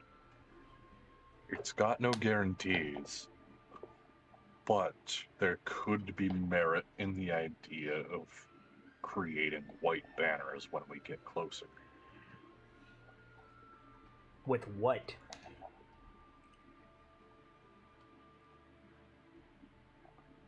The raw materials we found. What? He said there were raw materials in the cave. True. Didn't specify quite what they were, but I imagine there was at least some bedding. I did. I said wood and stone. Oh, wood and stone. I missed that. No worries. I had also missed that. Fuck. You get a stick, you get rope, and you somehow find a white piece of cloth. Also, to be clear, I don't know what it is, but I don't know that a white banner symbolizes surrender in Faerun, but your point is the same. It just might not be literally white. It's fine. We just have Rev at the forefront yelling, "We are not a threat." That is the thing. We very much could do that. You have a little bird inside of a busted up machine screaming something like that. People are gonna... I mean, they're gonna look twice before they start swinging. True. Wee woo, wee woo. The SOS. maniac is in the spider mech.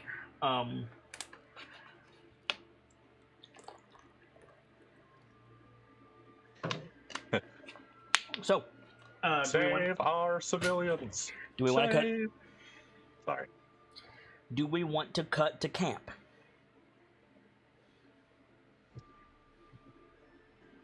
I think so. Yeah, I don't see why not. All right. Yeah, camp is a good idea. So you guys have the afternoon, the evening, and camp to take actions. So if you want to pull out 4 tokens, you absolutely can. I'm going to bring out 2 for Rev to help with required things. I'm going to pull out 2 for Rhea to help with required things. And I'm going to pull out 2 for Calendria, much the same.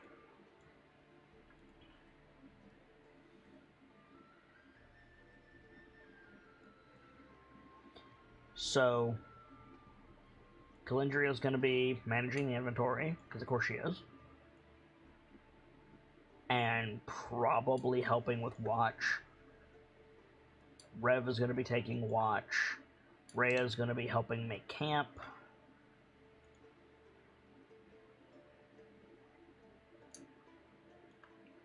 So, that covers a lot of that stuff. You guys have, like, spectral mount, so you're good there. Anybody want to take extra time to heal? Anybody get walloped in the cave? Yes. Noted. I'm gonna need to I'm gonna do that. heal. Actually, no. I should cook now that we have extra supplies. I should make a meal for everybody. That would be under crafting. Yes. Okay. Anybody want to go hunt and or forage?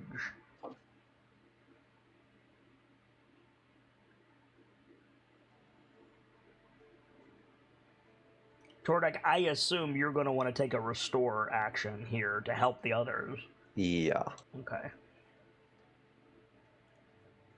If you need me to explain what any of these boxes are, I will. No big deal at all. I know nothing. So, okay. So, like, the number of tokens that you have denotes the amount of camp actions you can do. The red boxes are situationally required, and the green boxes tend to have higher personal benefit. Starting from left to right, we've got animal care, taking care of mounts if you need them. Your mounts are spectral. animal companions, familiars, whatever else you may have. Healing gives extra healing, not just what you get over a rest, but like extra stuff. Hunting and foraging allows you to find supplies, either food and water and whatever else, or like crafting supplies if you need them. In a way, going to the town market would be considered foraging. Pitch and break camp is like setting up tents, making a fire, setting up stations for various things, finding a good place to sleep, etc., and then cleaning up again the next day. Restoring is slightly separate from healing. It's basically healing someone else. Taking watch does not apply to overnight. It applies to while you are at rest, while you are at camp. And then wayfinding is like planning the route for the next day. Then you can take the assist action, which allows you to help somebody else further a training clock. If there's an ability that you want, you can get it when you level up, or you can train for it. You can get feats, you can get stat increases, you can get proficiencies, you can get new abilities, whatever else. And what you do is you find something that you would like to have, and then you start a clock for it. And the clock is a certain number of training pips, and each token that you put on the board would apply to the training pips. You could put them in class actions, which we have a handout. Is class actions laws root in? Yes. Yeah. Yes, it is. There's Yeah, a it's very handout top. for all the class actions if you want them at the top of your journal. We have each class can do an action unto itself, or it can modify another action in a beneficial way. Craft is making stuff, making equipment, repairing equipment, making magic items, cooking in Denkei's case. Anything that is a crafting discipline, you can put a point in there. The way that I do crafting is you get materials, time investment, and a check, and then you get the thing. So Denkei has got like rations. He's got proficiency in cook's tools. He's using an action right now of his 4 actions to cook. So he will make a cook's tools roll, and that will determine special effects with feats that he has, or otherwise just like how much it helps everybody else. Manage inventory is keeping stock of supplies, what may be what may be getting low, what we have a lot of, what may be going bad, to avoid like getting poisoned or stuff later, as well as packing gear and make sure everybody has what they might need to hand. Because Calendry is the quartermaster, she can do all of that. Training is working on a clock. Clocks for training are for new abilities, crafting clocks are for new equipment, and then other is anything else.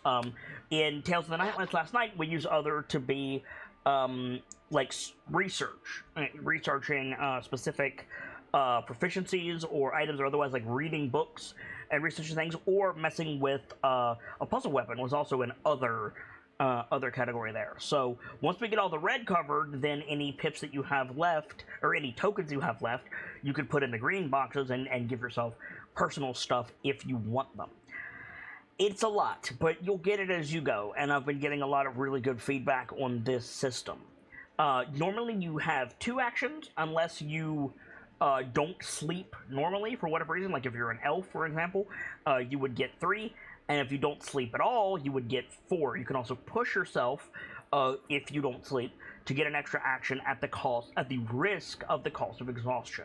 But because you're having an extended camp, spending time throughout the afternoon and then doing camp stuff, you get extra actions like that accordingly. It's a day of rest type scenario.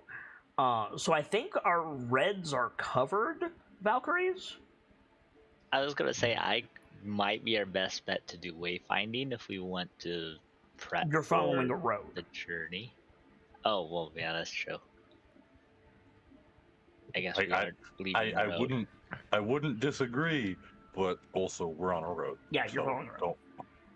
Ain't no worry, my guy. Gotcha. One quick question Yes. about class action.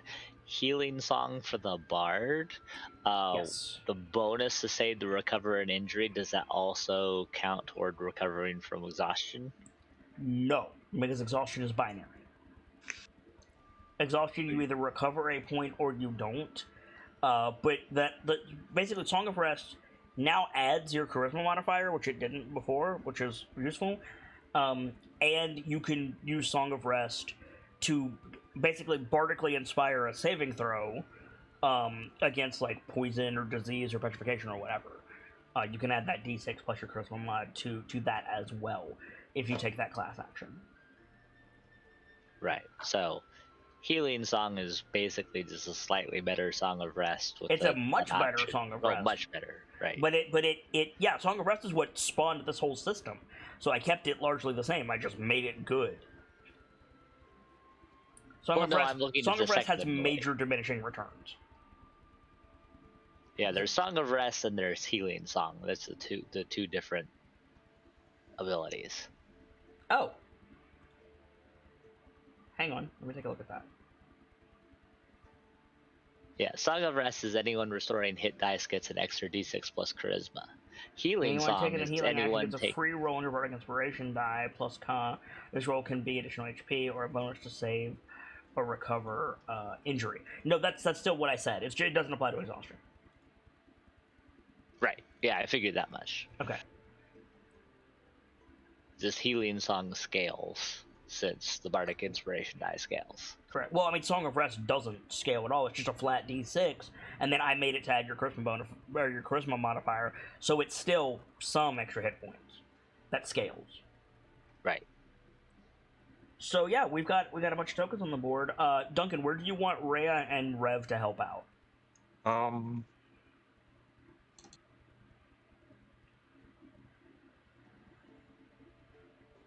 Let's get that out of the way first. You know what? Mm-hmm. Have Rev help with the cooking, Okay. because we want that to be good. That's got all the faith in the world in you, Denke. Really do. But we gotta secure that. That well-fed buff is a real good buff. Yes, it is. Mhm. By the way, Denke took College of Four Seasons Bard and is yet to use that ability. Nah, we used it once. No, you didn't. We had the buff going into the crypt. That is not your College of Four Seasons buff, my guy. That's your chef feat buff. Oh, that's fair. The College of Four Seasons buff is handing out the Bardic Inspiration pastries. Oh, right. Yeah, I'm still getting a handle on that, but that's No definitely worries. something. That's definitely something to do this time. Is that a cap action or is that separate? That's separate. That's a class feature. Yeah. Okay. Didn't mean to tag you on that. Apologies, Fox. Oh. So where do you want Rhea? And Courts, you sound like you're struggling. Can I help? I am struggling. What do you need? I'm just not sure what to do at the moment.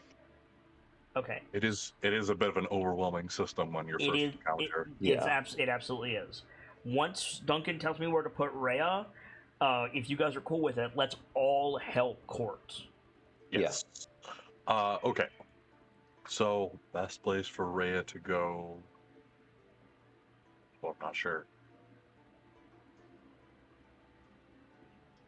Like, extra people on watch is never a bad plan. No. Yeah. Or somebody can get a pip. Like, I say throw Rhea on the assist. Okay. To give a pip to someone. Mhm. Okay. So, Courts, Yeah, head up. I know. Do you see above your... So on your character sheet, you know that big block of all your class abilities? Just that big oval on the bottom right of your character sheet, you know what I'm talking about? With all of your class... The big the thing with all location- your class features. The features and traits section closer to the bottom. Oh, okay. Just above that, you'll see a section for class resources, Yes. and you can add resources two at a time.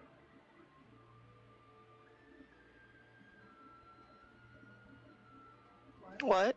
You can add boxes two at a time. When you Yes, press I've done that. Okay. Yeah, okay. If there is an ability from another class, or the same class, or a feat that you want, or a stat improvement, or an So item. the 3 things that I got clocks for from you? Yes. You can increase those clocks with the tokens that you put on the camp board. Mm-hmm. So if you want to get a point, let's say, just off my head, you want Warcaster. I don't know if you already have Warcaster, just I bear with already have Warcaster. That's not the point. It doesn't matter. Like, let's say you want Warcaster. You're like, I would like Warcaster. I don't want to wait until I level up 4 more times, or that's going to be too far away, and we have all of this downtime. How many points do I need for Warcaster? And I would be like, you need this many points. And you go, okay, so all the red boxes on the camp screen are covered. I would like to put a point in training towards Warcaster. And then you would increase your clock from 1 to 2, or however many points you have, until you get to the end, and then you just get that ability. And you can have as many clocks active as you want. You can do this for training stuff, you can do this for crafting stuff, you could do this for anything. Is there anything that you would like to improve on Quartz?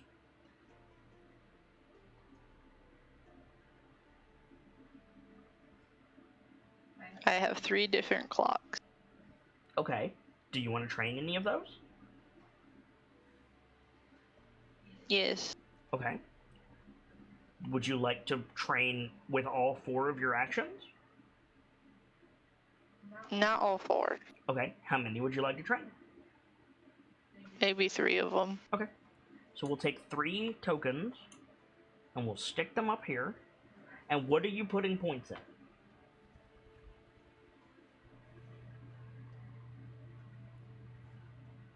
I can't remember the name of it because I had to shorten it. What did you shorten it to? Gift Gem Dragon. Gift of Gift of the Gem Dragon is a feat. That's a good feat. Mhm. That's a good feat. You're at 1 pip out of however many I said. Do you want to put all 3 pips into that? Oh, I'm at 1? Yeah. Not You- 0? No, You you're get at 1. 1 point for showing interest. Yep, you get 1 point for starting the clock. The clock start at 1. Okay. Do you want to put all 3 of your pips into Gift of the Gem Dragon? Yeah. Okay, so that would take you up to 4. I don't have any problem with Rev giving Rhea another, or giving Quartz another pip. Mhm. So that would take that up to 5, because Rev is taking the assist action. And you still have another token. Where would you like to put that? Oh no, Rev was helping Denke, but Rhea can help Quartz. Yeah. Taking her up to 5. Where do you want to put your last token? Well, Quartz is encumbered. And I wanted at least to take the time to make her not. That's fine. You should have access to a handout. Where is it? Where's the mech inventory handout, guys? It's Boot at of the. Holding? Yep. You should have access to the boot of holding. Where is that? It's the very top one in the handout folder. In the handout folder? Thank you. Anything that you want, you can put from your inventory. You can uncheck it from your inventory. I would keep it on your sheet, but you could just uncheck it, and then you can put it in the boot of holding. And that would be a manage inventory action. Okay. Badu. She'll put it there. Mm-hmm. Hey. Away. Tordek and Denke, you've still got tokens to put on the board. Yeah, along the same lines, I'm considering what might be good to train Denke in, considering that I'll most often be cooking, so that limits action economy in the camp actions. It does, but you're a half elf. I know we've talked about this before, but I don't remember. Do you get the sleep thing? No, you don't get the sleep thing. Then maybe training to get the sleep thing. Actually, that's not a bad idea. I would let you get a feat called Elvish Trance that does what it says on the tin. It's a half elf racial feat, and it lets you trance for 4 hours overnight like an elf, and can go over your memories as elves do. It will also give you +1 Constitution. I think that's reasonable. That sounds good.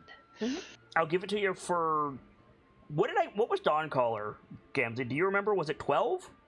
Dawncaller was 14, but it has a lot more use than Fair. Trance. I was thinking 12 for this. So for 12 points, you could have that. So if you put those two tokens into it, you would be 3 of 12 right there.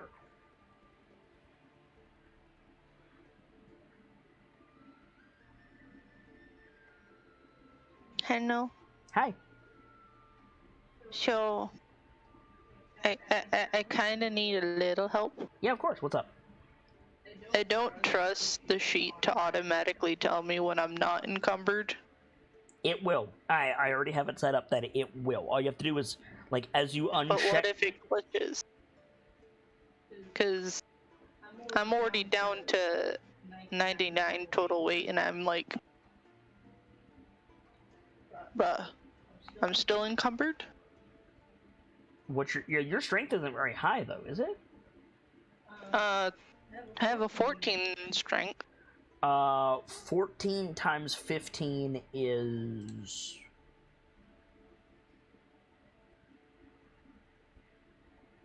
$160? 212. 212. Why did I get 160? So... Or, sorry, 210.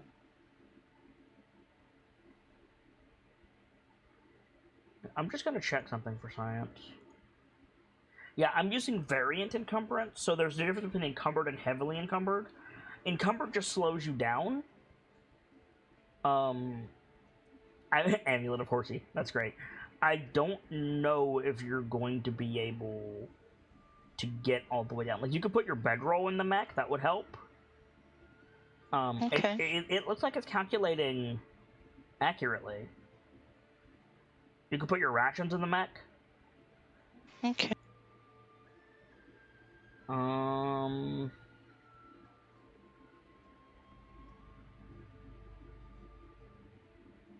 Yeah, like, I don't think with your armor being what it is, unless you massively increase your strength or get powerful build, I don't think you're going to be able to get below encumbered.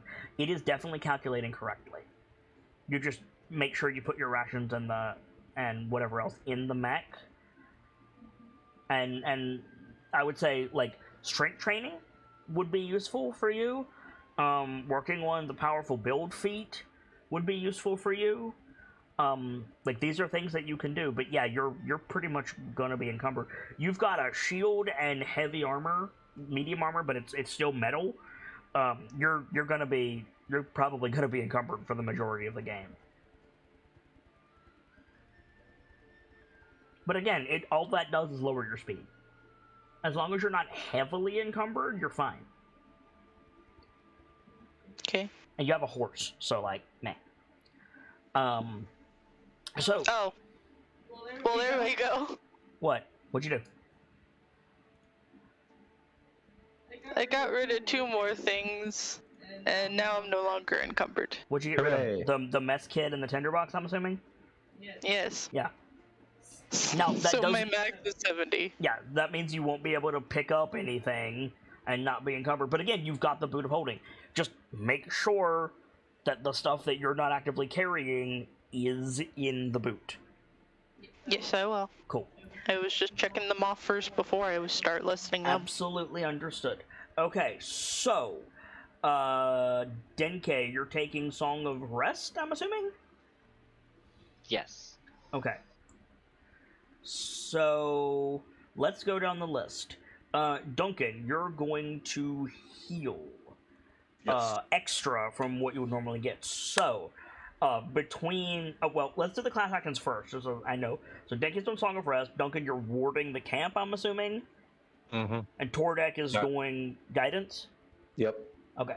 So Specifically that thing that lets me have an area that if something enters, I know where it is and Right. its intentions. I understand.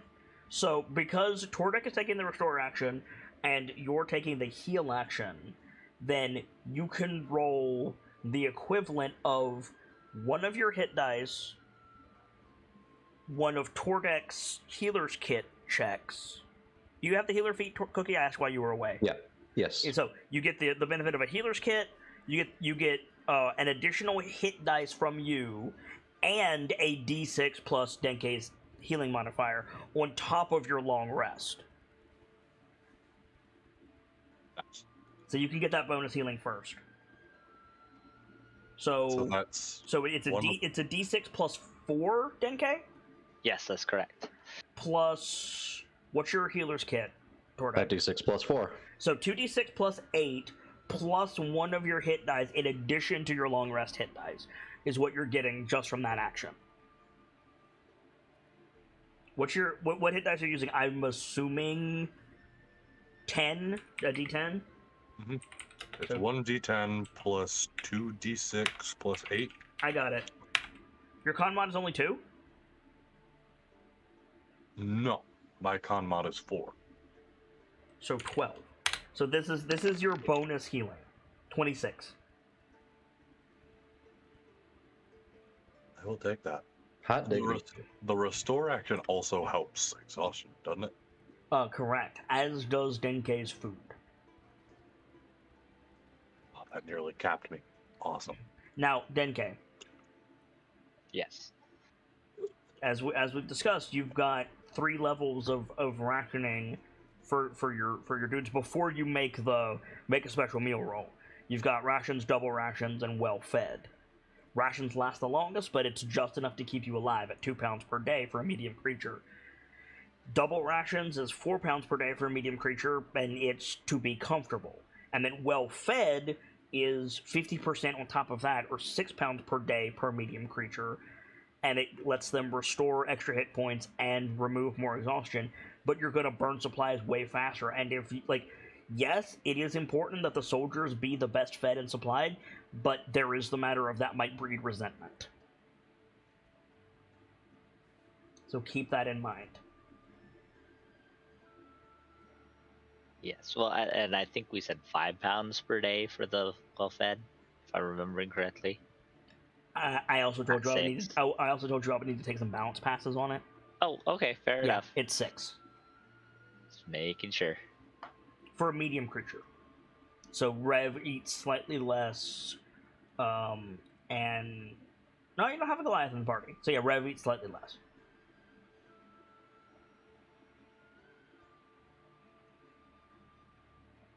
So Well, I think under the circumstances we should go for well-fed, considering what we just went through. But I guess that's a commander call ultimately. Do it. And so, for the Valkyries specifically, how many rations? Oh, I mean, I guess you've got fresh supplies. So, are you including Rhea in this? I think we should. Are you including Quartz in this? I think we should. For well-fed, that would be 48 pounds of food. Circling back, taking a few off for Rev, you're looking at 44 pounds of food.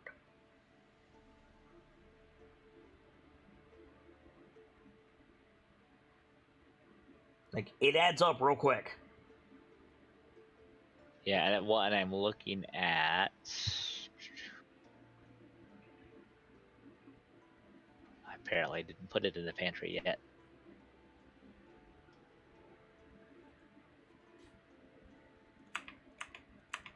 Currently, because I know I updated this last time, currently we have 83 pounds of food left from our original rations. That's not counting your rations, that's just your pantry. Or, I mean, yes, from the original pantry. We still Okay, have the that would be 83. half of it tonight.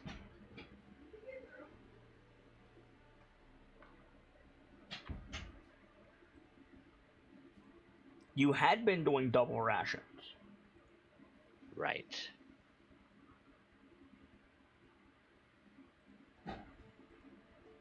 Which would take that number down considerably. Yeah, we actually we might just want to do double rations. It would take you from 'Cause- 44 pounds to 32 pounds. Because with a longer rest, we don't have to worry as much about not being able to recover from And you still get the exhaustion and special like- meal. Yes, that's fair. Something to consider. But at the same time, well fed will give more exhaustion and it will give more hit points.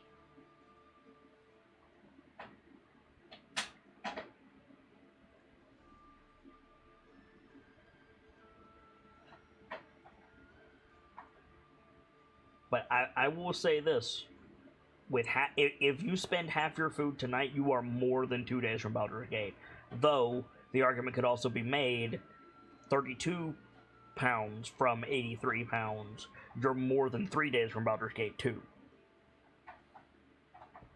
Yep. Well, and I guess I didn't add that, but that's not. We have the beer and the salt from Fort Morning Lord that I didn't add to the list, but that's not really. That really doesn't add substantially to that. No, it doesn't.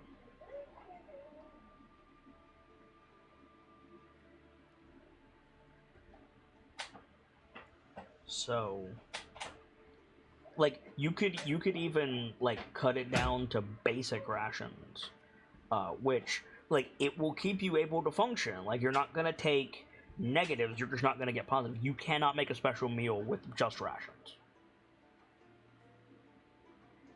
I did tell you that. It needs to be double rations or greater. Yeah, I do remember that. So that would take it down to 14 pounds per day for the Valkyries, which is a lot more doable. That will get you 5 days, if my math is right, which will allow you to certainly resupply because Starlight is coming, but you don't know that. Like, Yeah, we don't know that. but even Although- but even still, like 5 days is a lot more than 2 days. And we do know we have the Revs farm coming up, so we should get something from that. True, but still, this is Yes. something that you need to decide. Yeah, I think, and with no more imminent threat than the threats we've already faced, I think being conservative is probably the best call here. It would also look well. Like there's two ways to go about that, right? Like, if you gorge yourselves, then the civvies might get resentful. But also, if you're going on, bread and water, then the civvies are going to be like, oh, we're screwed, right? Like, Yeah, there's optics in both directions. Yes, there is. But make I the mean, call. single rations is more than bread and water. True, it is, but still, what I'm saying is, if it's noticeably stretched, which single rations would be noticeably stretched, then that might breed some morale. But you will be able to go on that much further. What's it gonna be? I think, given what just happened with the near riot over the food, we'll just go with single rations for now and Okay. see about doing better as we secure So more food. so you don't need to put that craft action in. If you want to put that somewhere else, then, because you can't make a special meal out of that. Right? Yeah, I think. So how many rations are on the boot?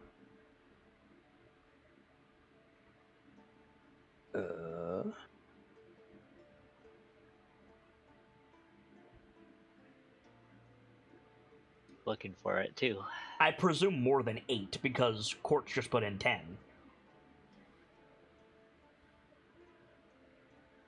Could be.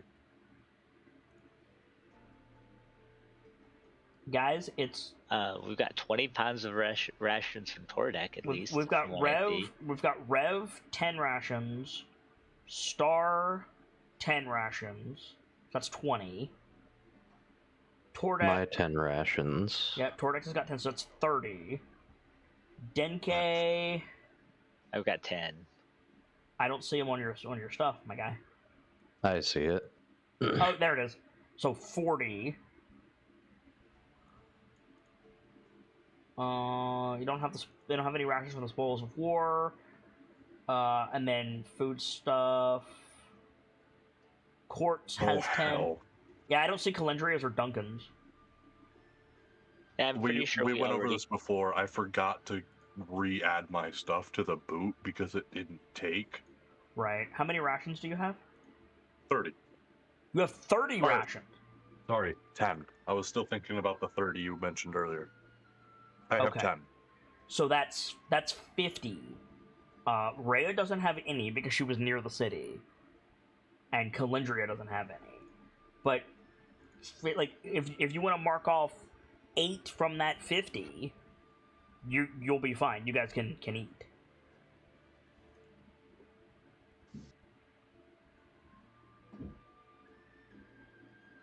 And that's not touching your storehouse at all, Denke. Right. But that does mean that, again, you won't. And like, what I'm assuming is this goes to the chain of command. Like, Denke is deciding what to do, and then Ray and Duncan are like, let's go with rations. So you can put that token somewhere else, Denke, if you want it. Yeah, I think probably training, unless there's something better someone can think of. Fine with me. So No complaints. So four pips into your thingus. Okay, so Calendria and Quartz are going inventory. Training, you're putting 3 points into Elvish Trance, bringing you up to 4. Quartz is putting 3 points plus 1 from Rhea into Gift the Gem Dragon. Duncan, what are you training? Tough. Tough. Okay, so that's 2 points into tough. Have you started that clock already? Yes. Okay. This puts me at, I think, 7 of 10. That's fine. And Tordek? Linguist. Linguist. Okay. Cool. So let me roll for. Let me roll for the 2 watches while you guys are doing all the stuff. That was Rhea and Calendria, I want to say. Now that's a hell of a thing. Just that roll that I made. They both would get my guidance, right? Yes, yes, but the guidance will not affect those 2d20s that I just rolled. They will reflect this perception check. And do you remember who the other person on watch was? Was it Rev or was it Calendria? It was Rev. It was Rev. Okay. I've also got my ward up, if that means anything. It might.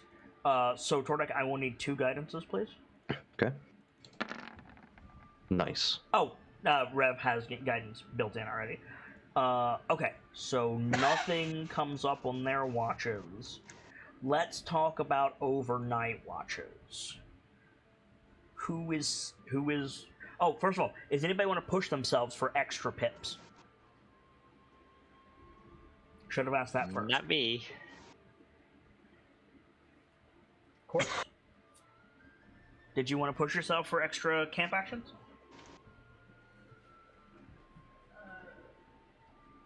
It's not coming through your mic. I forgot I was muted. No worries. I'm not sure. So it's a Constitution saving throw, stacking every day that you push yourself, but you can get extra camp actions at the cost of exhaustion. I wouldn't recommend it given the situation that you're in, but it is something that I have to ask. Yeah, I'm not gonna. Okay. Tordek, Duncan? Even if I'm 1 away from completing. Fair enough. Wait, I'm you're 1 good away? in the- What are you 1 away from? My clock for Gifted Gem Dragon was 6. Oh, perfect. So I'm at 5 now. I just need one more. Awesome. Sorry, Nice. Duncan, Tordic? No. Duncan? I'm good. Okay. I was going to say, if you tried, I'm smacking your ass. So let's gain the benefit of a long rest, so everybody can restore hit dice, restore spell slots and class features, remove 1 level of exhaustion. If you have more than that, yell at Denke. And let's talk about watches overnight. Remember that you have a wide area of 1,200 people that you need to keep watch over. So, who is taking a watch and when? And why is Duncan sleeping all night? Because Tordek told him to do so. Yeah, right? Rev will take a watch, Rhea will take a watch. Denke will take a watch. Okay. I'll take a watch. Tordek will take a watch. So that covers the 4 watches. Do you want to have more than one person on watch at a time? If so, Calendria will help somebody.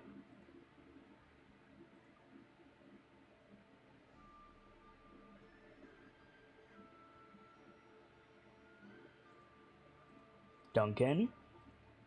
I'm looking at you, Sorry. dude. Sorry.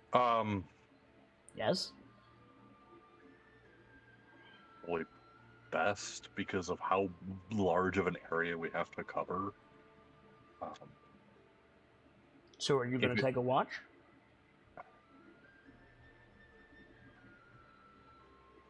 Question is, will Tordek try to kick my ass? He will probably there- try to kick your ass if you take more than one. Then I will take but one watch. Okay. Quartz, are you taking a watch? Sure. Okay. So, I miscounted, by the way. You only need to mark off 7 rations because Starlight's not here and I'm a dingus. But if you double up on a watch, that means one person is going to have to take 2 watches. And if you want to do more than 2 people on a watch, then 3 people are going to have to take 2 or more watches. For the record, a watch is 4 hours.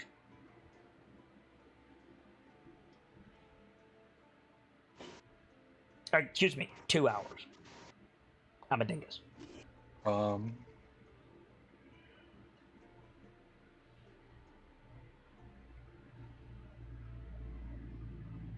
If anyone has arguments.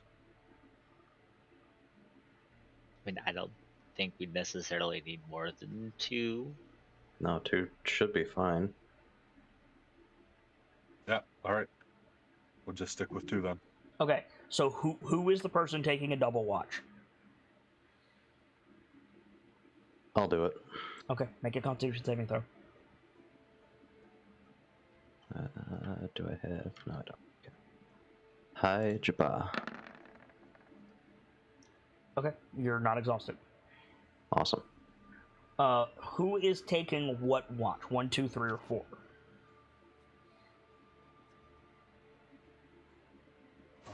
I will say this.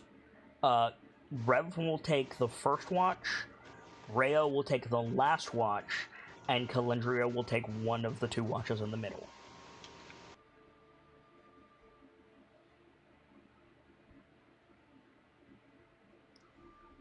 Okay.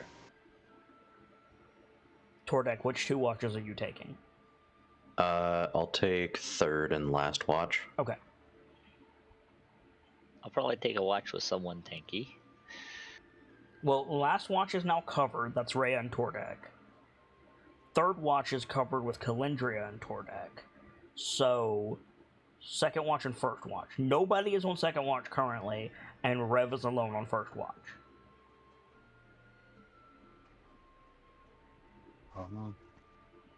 I think I'll probably take, if Duncan's going 2nd watch, then I would take 2nd watch with Duncan so I can keep Okay. an eye on him. And then Quartz will be 1st watch with Rev? Mm-hmm. Okay. So let's see if anything happens. And just as a refresher, we get to expend all of our hit dice for free on a long rest, right? Correct. Correct. All of your hit dice regenerate, and as they regenerate, you roll them for free and gain that many hit points. You restore 1 level of exhaustion, and you get all of your class features and spells back. Very cool. Yes. Okay. Does anybody have any conversations they want to have with their watch partners?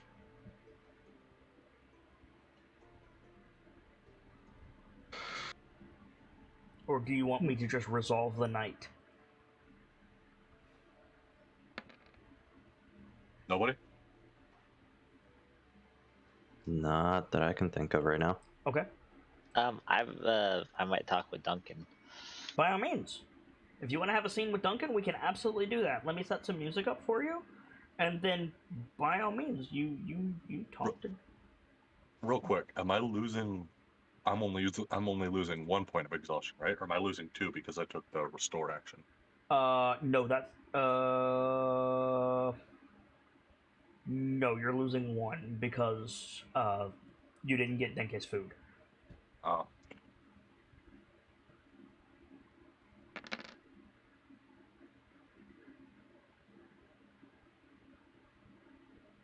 Let's see.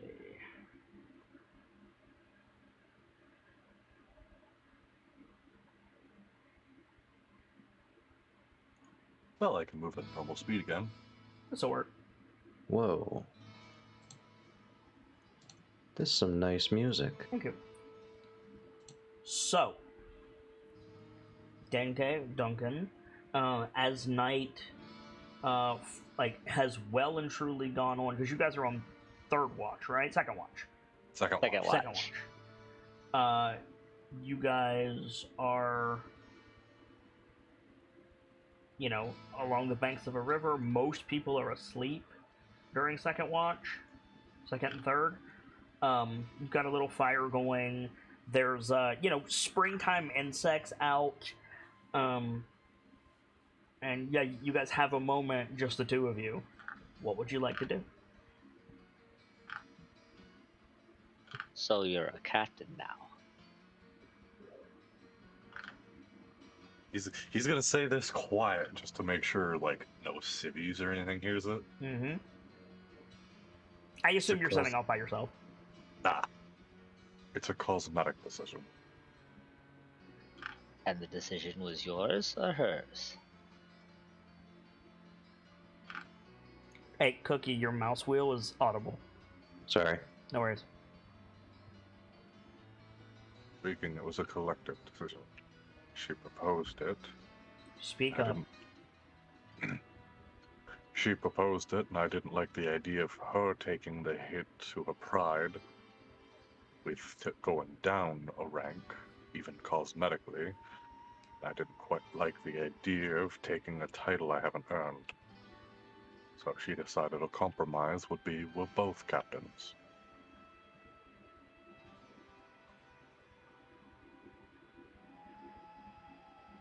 I'm both surprised and not surprised it didn't happen earlier. As much as you railed against the brass and their way of doing things, it's frustrating sometimes that you do little more than talk about it, despite your initiative in other areas.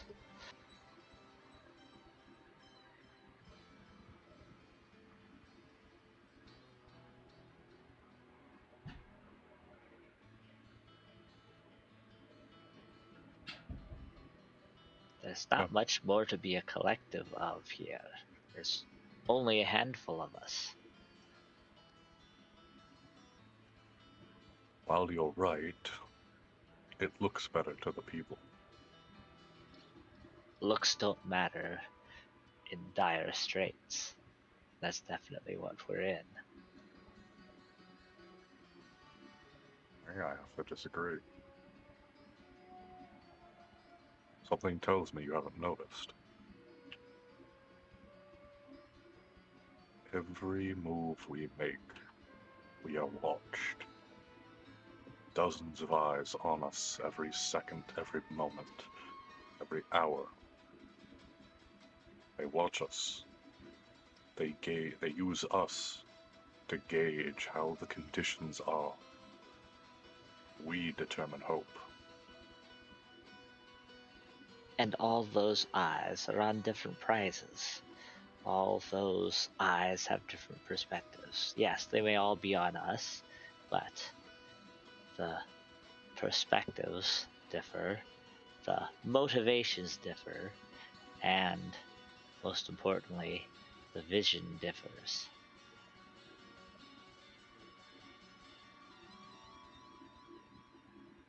Just because they see you does not mean they are perceptive.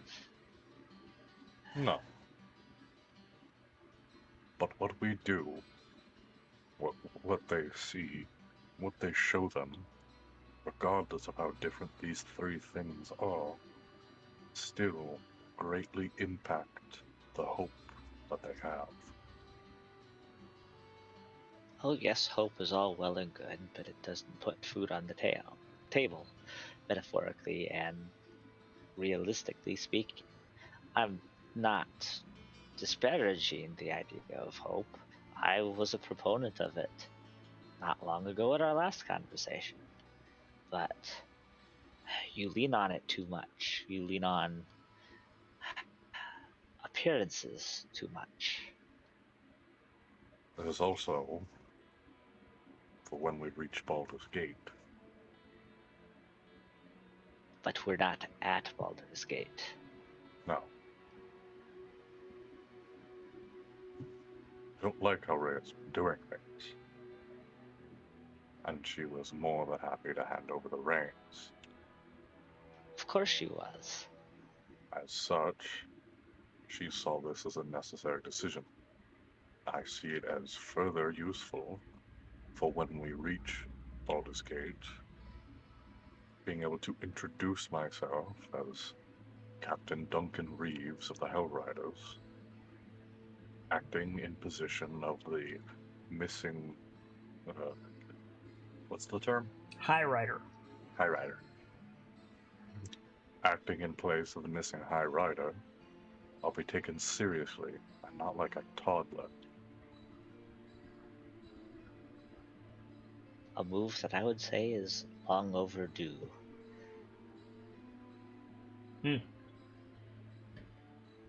What I've heard, this Holderheck is certainly not the type to pull punches on when it comes to trying to make a good impression.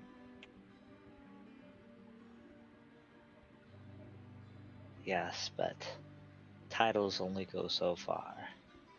It's, as you very well know, as you have said yourself in no uncertain terms, it's actions that really matter.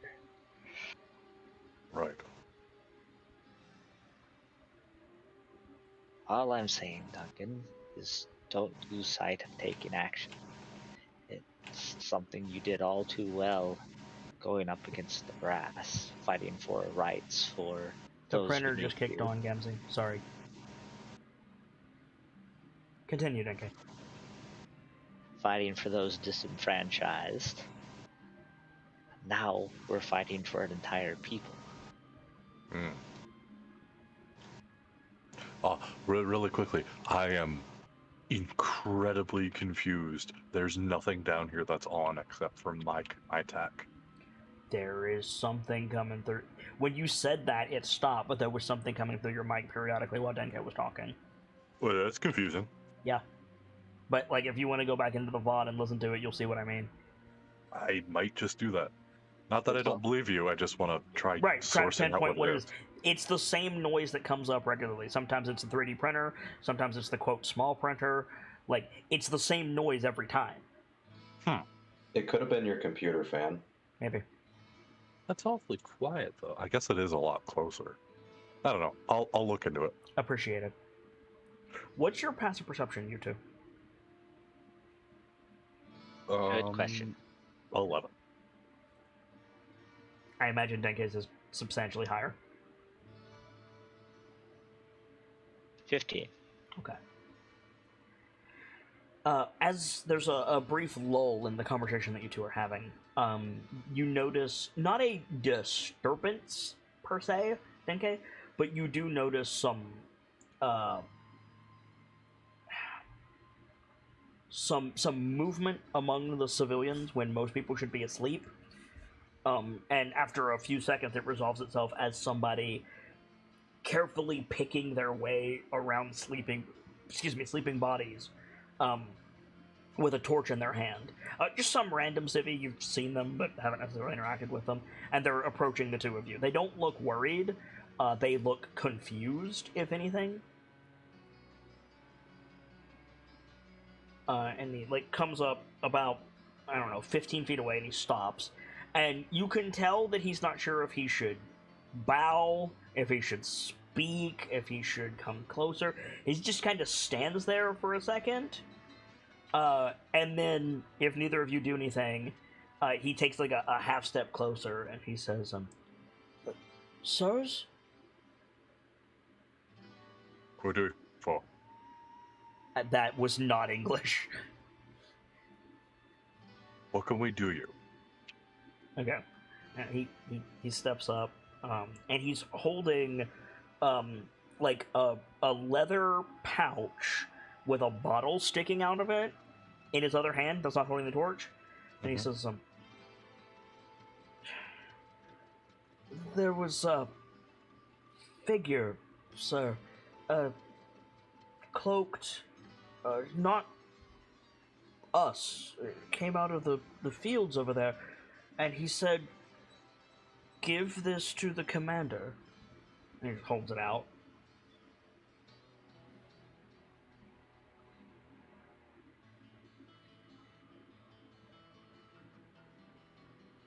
This gentleman what did this person sound like? Could you tell anything specific? He sounded a bit like an orc, sir. Really? Nods. Looks at Denke, just what we need. Let me see it. Yeah, holds the pouch and bottle out to you. Yeah. Well, what's the weight of the pouch like? I mean, it's got a bottle in it, but it's just a standard human belt pouch. Otherwise, Oh, I didn't. Okay, I thought they were separate entities. no. What kind of bottle is it? It's a glass bottle. It's maybe twice the size of the pouch. The upper half sticking out into the air. Got a label on it. Label. Yeah. What's the label? It's a bottle of wine. Why? Yeah, just standard. It's not 300-year-old whatever imported wine. It's just wine somebody would have in their house. Right. The label's in Out common. of a local vineyard. Maybe not necessarily local, but it's not Neverwinter import or something like that. It's just if you were not on the side of the road in the middle of fucking nowhere, it wouldn't be out of place, if that makes sense. I think Duncan's gonna take a pace or two back, Okay. pop the bottle open. You're not going to take it out of the pouch? You're just going to pop the cork? I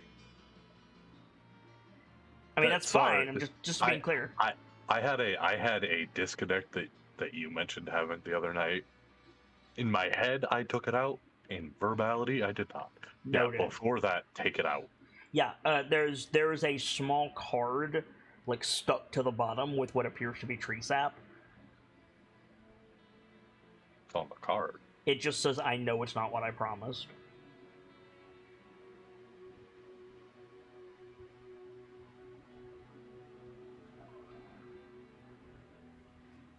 Any idea who it was? Duncan probably would. I don't remember shit. Well, who made you a promise recently? Rhea? What? Rhea is sleeping about 10 feet away. Yes, but that still fits the parameter. Is one of two people in my mind. It was either Rhea, and she's asleep, or it was the brother trying to act tough. Or trying to be cool. Or it's the Or it's Kane. Crane. yeah, Crane. Crane. It's probably Crane. I see. What's the handwriting look like? Messy scrawl. I imagine that Duncan would recognize the handwriting if it was his brother's. Oh, absolutely. Yeah, It's probably Rhea's too. Probably. reads, I know it's not what I promised.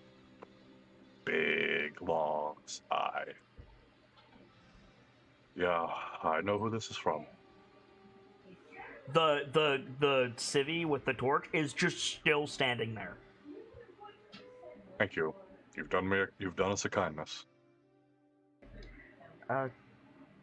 Kind enough for another ration, sir.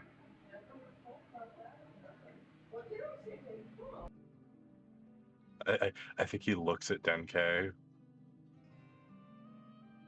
Yeah.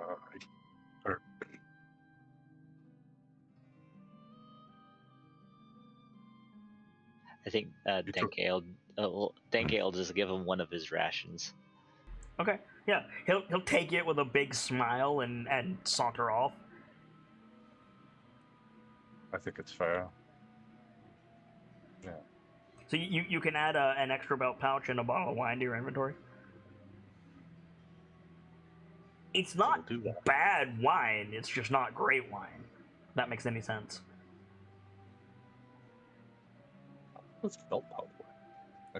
A pound, I think? A pound or two. How much does the bottle weigh? The bottle probably weighs a pound, and the wine probably weighs a pound, because it's about a pint. So 2. Yep. Okay. Nothing to whine about. No. It's early summer, so it's probably a white wine. This would mean a lot more if I knew a damn thing about wine. I don't either, believe it or not. I actually prefer white wine to red wine, so. It's lighter. Like, jokes aside, like, the flavor of white wine is lighter. It's usually not as strong. It's usually not as bitter. Yeah. He may not have kept his end of the deal, but I won't drop my end. I think he just plop goes back to whatever position he was in with Denke. Yeah. Do you guys have any other conversations you want to have? I think he'll just add on to the end. I don't think it really was much of a deal in the end, Duncan. He is what he is, and we are what we are. You best save that sort of negotiation for Baldur's Gate. You know what I am. I have to take every chance I get when looking at a bad apple to see if there's a sweet core.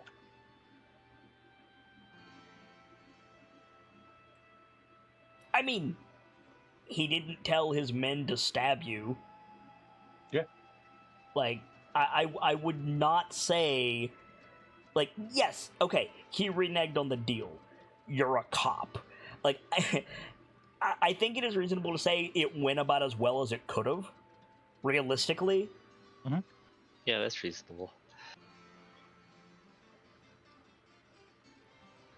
I'm gonna see what this message is backstage, and then we'll probably move on, unless you guys want to keep going with your Duncan and Denke talk, which is fine. Good with me. All right. So I want to do a Rhea and Tordek scene before we cut to the next day. But again, I want to see what this message is first. So if you guys can talk amongst yourselves for just a second, I'll be right with you. And I will be right back. Well, fuck. Okay, I guess we're doing more Duncan and.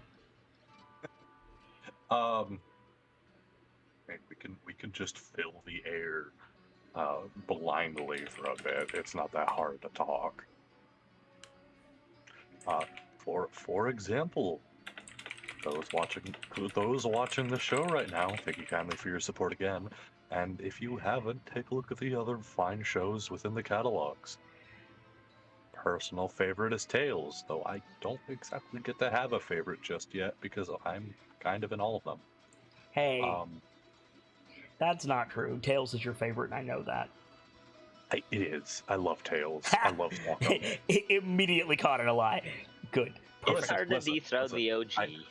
I said, quote, my personal favorite is Tales, but I don't really get to have a favorite because I'm in all of them. I did miss that part because I was dealing with, I think, yeah, there's a weird thing going on. Nothing bad, thankfully. Nothing bad. But yeah, a confusing thing is going on that requires a modicum of my attention. But everyone is fine. Everyone is well. Just dealing with a personal matter. We're all good. And when Cookie gets back, I want to do a Rhea and Tordek thing. In the meantime, Denke and Duncan. Mm-hmm. I want to talk to you out of character for a second while we're waiting on Cookie. Oh. Okay. I'm really torn about when to level your asses up. I know that you're only level 4, which is low by D&D standards, but the module starts you in Baldur's Gate at level 1. I can modify challenges. I do it all the time. That's not really my issue.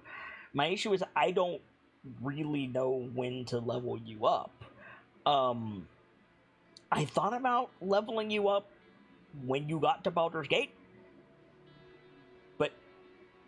but I don't know if I should level you up before then. Do you have an opinion other than more levels good, less levels bad? Okay, so looking at the way that the whole situation, how things have been recently, with the challenge we just went through, and like we've hit a couple of strong beats along this path. Yes, you have. That's why I'm having this conversation at all. Right. I can see the argument for doing one before Baldur's Gate because we're likely to hit another couple before we end up getting there. I realized that I said Duncan and Denke. I want to talk about a character. Court, you absolutely get an opinion. I apologize. Go ahead, Duncan. Yeah, with the trend of how things have been, I think I can quite easily see the argument for doing it before we get there because we're gonna hit a bunch of more heavy spots before then. Okay, Denke. Yeah, I mean, I could also see an argument for doing it no more than once before we get there, I'd say, but I feel like once we get to Baldur's Gate, our metal is probably going to get tested fairly quickly. Yes. So I think that's another. I think it at this juncture too, it gives you as a GM a little more wiggle room to play with. Yeah. And, the more health you guys have, the less I have to worry about balance. Yeah. And just giving us a little more options allows yourself to give yourself more options too. True.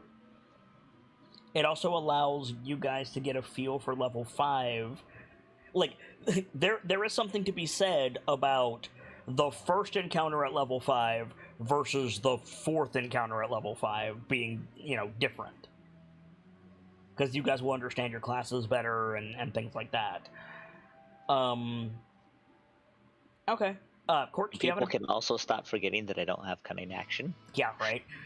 Court, do you have an opinion? Not really. Fair dues. How long is Tordek gonna be away? Oh my god. I'm a simple man. I like level ups. Hi. We were actually waiting to get back into character for you to get back. I know. Are you back? I should be. Hooray.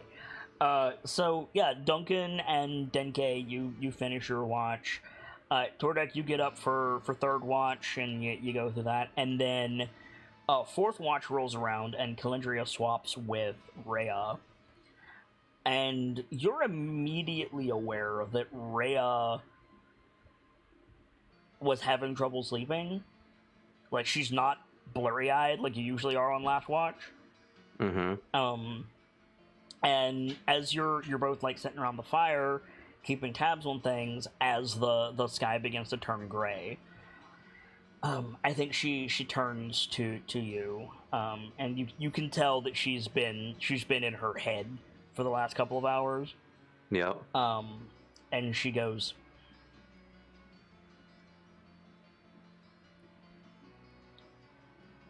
"Are you taking new patients, Sergeant?" I can't think of a time when I'm not taking patients. What's on your mind? My health, my mind, or lack thereof.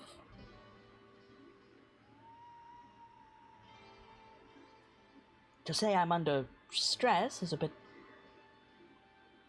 too obvious. But equally, it's more than the surface. I suppose it goes without saying that I don't want to be the High Rider. I never did. But something else has been worming into my mind as on the watch, or whenever we have a quiet moment, or while I was tied up in that cave.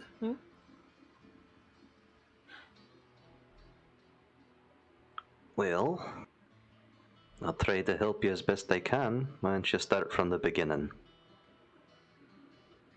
We get these people to Baldur's Gate. We get them fed and housed to the best of the nation's capabilities. We get them on the road if they have somewhere else they can go. And then what? High Overseer Krieg is gone. The High Rider is gone. The Senate is gone. Hell, the coffee shop at the corner is gone. Elturel is gone. How can we possibly have an organization without the organization, to say nothing of the parent organism that it's a part of? Who owns these lands? So she gestures around. Me? Duncan?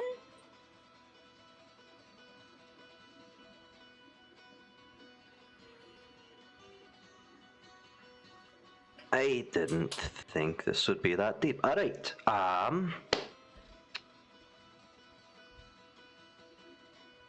to put it bluntly, lass, I don't know.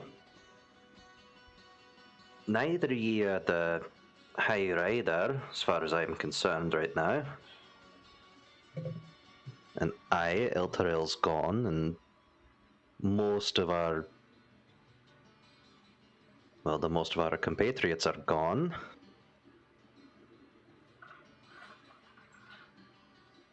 Bloody nose.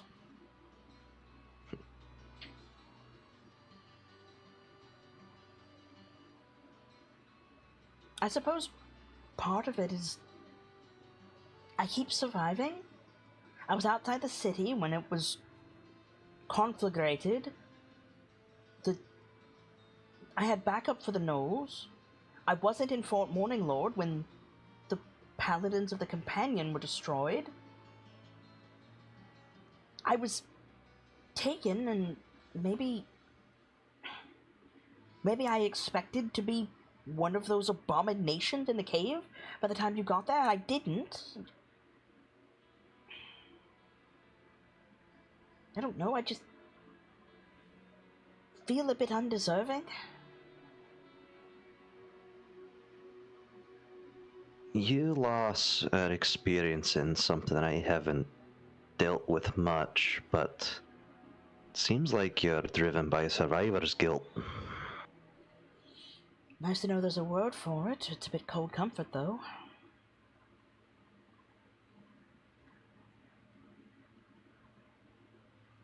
There's something else.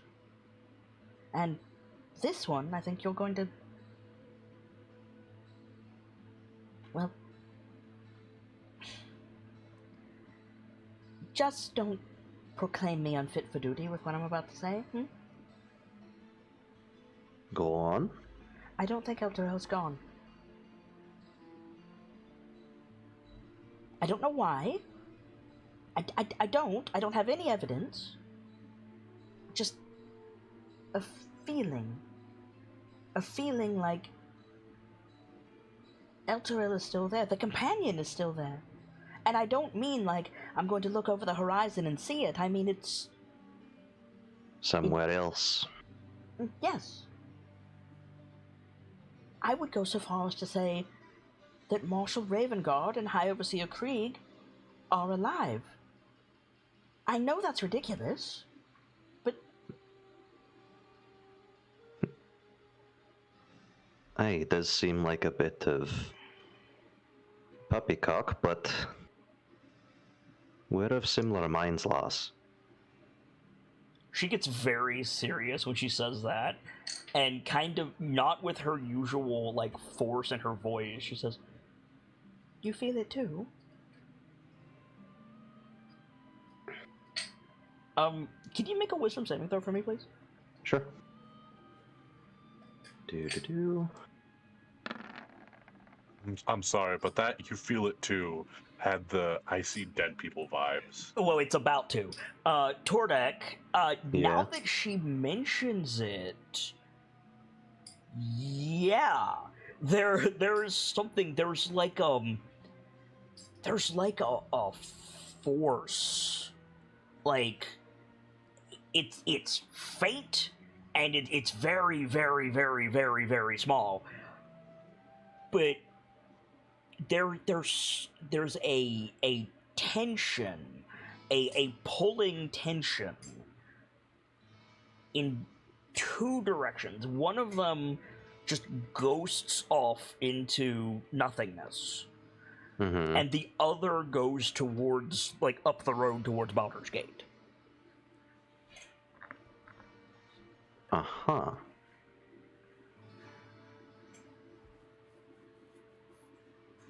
And Rhea's giving you a look that you have seen before, Doctor, which is, please tell me I'm insane.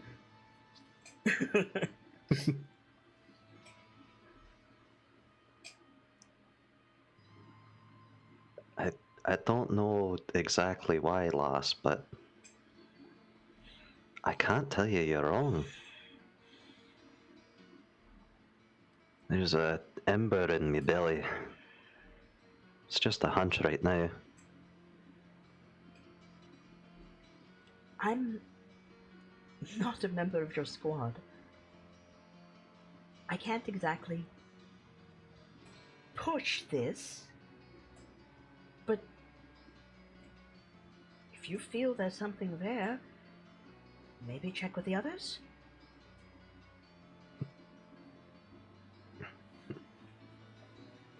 I don't know if you can quite feel it too, lass, but I think we're going right where we need to be going. She nods a little too quickly, like, yes, precisely.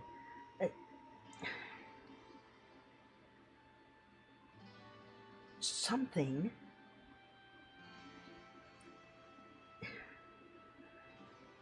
Baldur's Gate is important. I couldn't begin to explain why. Nor could I. Suppose we'll find out once we get there, eh? She nods.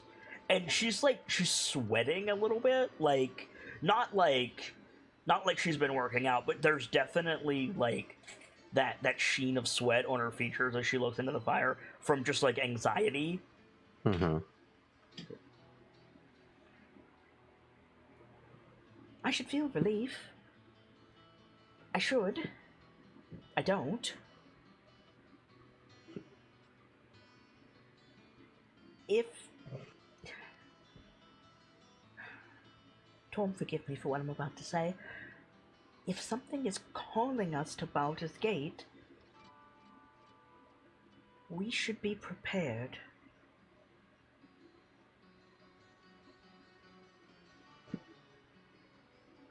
Aye.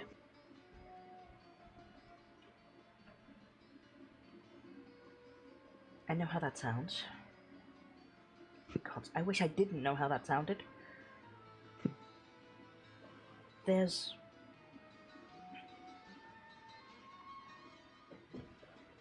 comfort in ignorance.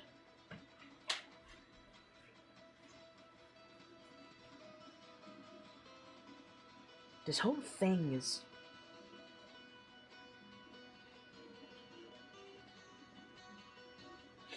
She looks at you for a minute with the expression of, like, are you going to be upset? And then she just goes, damned, you know?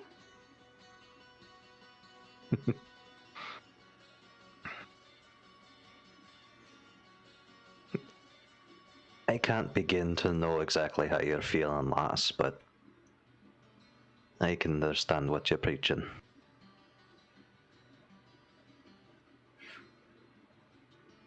So, should I hand over my sword and ride into the sunset, or...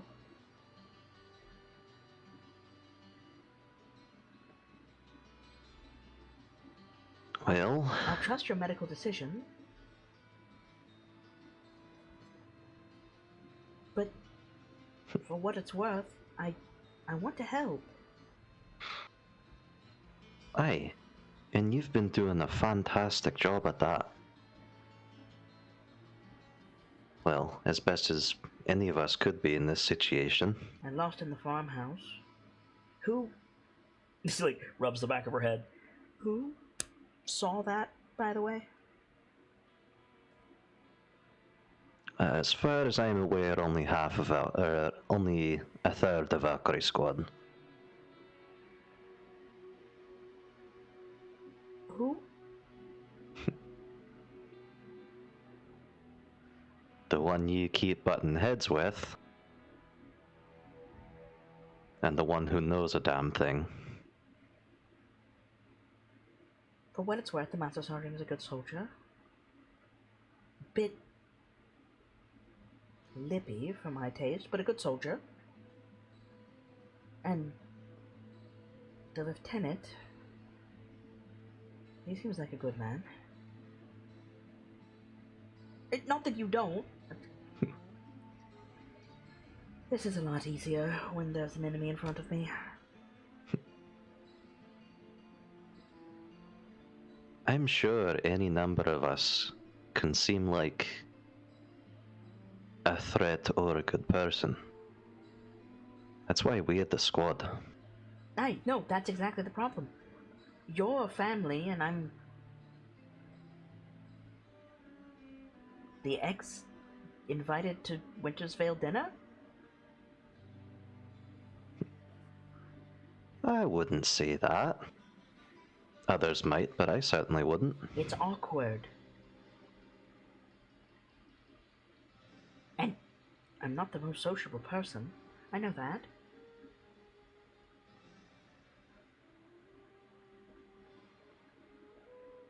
Well, when you don't have to worry where everybody else's eyes are looking, you, on your own, you seem like quite an interesting lass.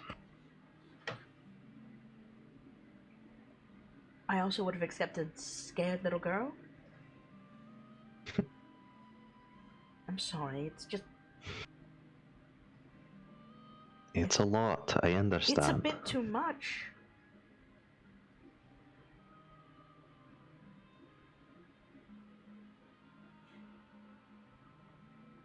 I thought the Knolls were going to have me, but when your squad ran up,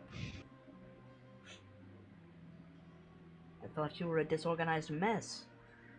Next thing I know, the corporal has blown up that machine, civilians are scattering, and you've got the more powerful ones stuck in a corner. It's certainly unconventional, but effective. And then the cave, well,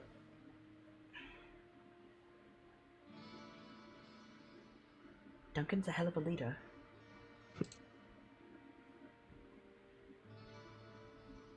I'll remind you one thing, lass.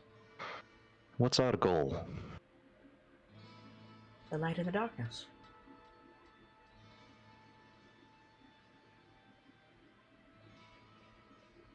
Did I remember that right? Aye. You did. She nods. I'm not asking you to put your life on the line for us, or for the civilians. I'm not asking you to run away either. I just don't think you'll find the closure like that. What I am telling you is, pace yourself, lass. I know you know that you're not alone, but sometimes it feels like you think you're on your own.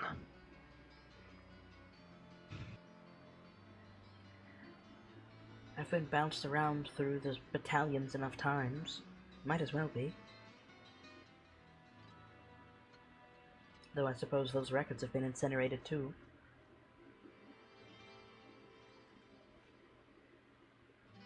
Oh, and I had such a good time forging Duncan's records. You forged them? She chuckled. Why? He's a dwarf, don't they forge everything? Right. What could You he know- possibly have? What he is. I don't understand. For one thing, do you, Captain, think it's a good look for the leader of a squad to be? A child of Zario? Aye. On paper, absolutely. Given the reality of the situation, I understand. But also, there aren't exactly any conventional model soldiers in the Valkyrie squad. Aye, you'd be correct on that. I don't really see how it matters. You're all skilled soldiers, and Duncan is a remarkable leader. On paper, aye.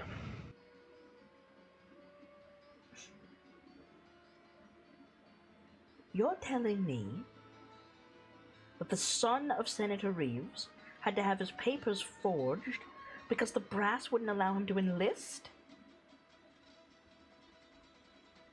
More or less. When we find out, Darrell, I'm going to have a word with them. And now you understand.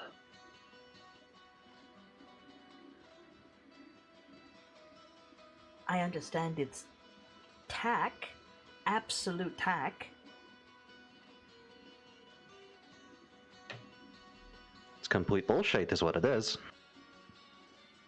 Leave it to a dwarf. Sorry. It's fine. Once we get to Baldur's Gate, I'll put the mug where my mouth is. Oh, I've wanted a whiskey since we set out. The cave didn't help. The knolls didn't help. The fort didn't help. But at the same time, I worry, you know? I get into the alcohol rations, and the drake flies over, what good am I?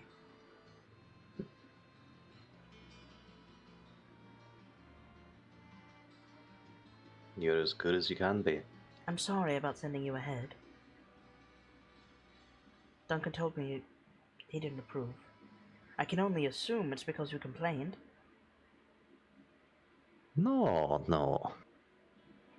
I was just confused. Plus, if I hadn't gone, the bird would be, well, Kalashite fried by about now. You were attacked? Aye. Yeah, we didn't tell her about all that, did we? She was in the cave. Shit.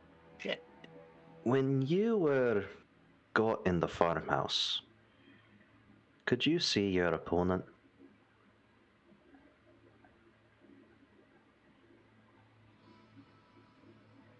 Briefly. Not at first, no. I thought it was a stalker, you know, a political assassin. She's referring to an invisible stalker. You're familiar. Yep. It's an air elemental. She says,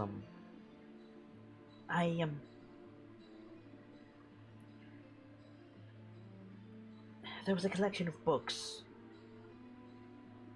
I tried to use some of the pages to get caught in the wind. There was no wind to catch, and ultimately, that stratagem led to them overpowering me. I think there was at least two.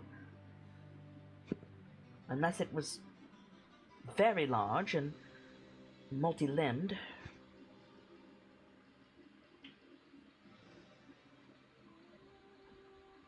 But yes, I couldn't see them. I don't know what in the world they were. Did you ever try Good. using a weapon on them? Of course. Or did you not have the time? No, go ahead. No, the battle was protracted, and I'd like to say I gave as good as I got. After the book didn't work, I tried the sword first, of course. They disarmed me. That's why I didn't have it when I was tied up.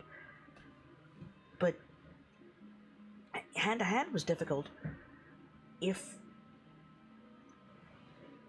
Are you familiar with the properties of cornstarch, Sergeant? Aye. If I struck with a punch or a kick, I never made contact, but slower motions, grabbing, throwing, wrestling, those worked. The damn things were... It was like holding onto a fish, though.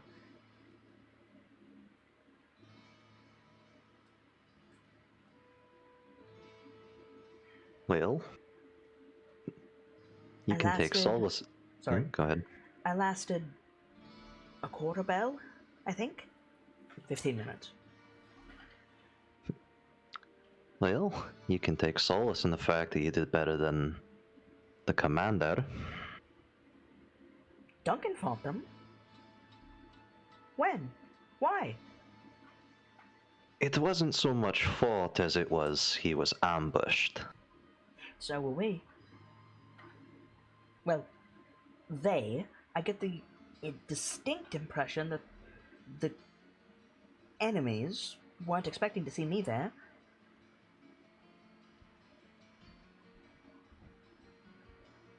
Hey?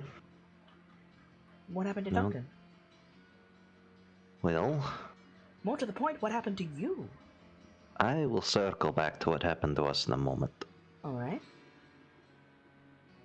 That same night that you were attacked, the morning after, the commander came rushing to where me and Rev had set up to gather strength in numbers and possible information. On his way, from what I have been told, was ambushed along the road,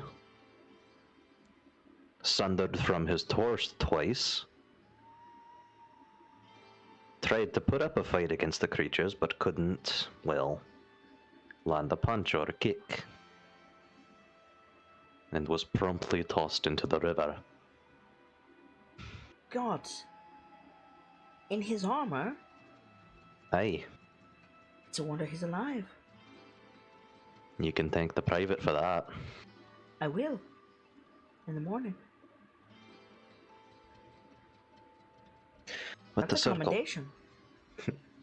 to circle back to the point, that same night you were attacked, the bird and I were keeping watch over the farmhouse. He was resting while I was keeping an eye out. She gestures at the fire. Aye. And well, it started as just some banging on the door, and then it got heavier and heavier, like someone was trying to bust the thing down.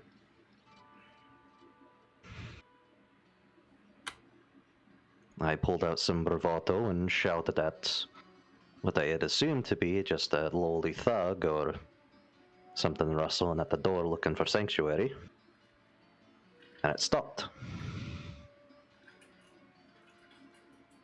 Around the same time, in the room where Rev was resting, something was holding him down. Something not visible, I presume. Not to him. To you? Kept his... I never saw anything. Not even sure I interacted with one of the beasties. Then what happened?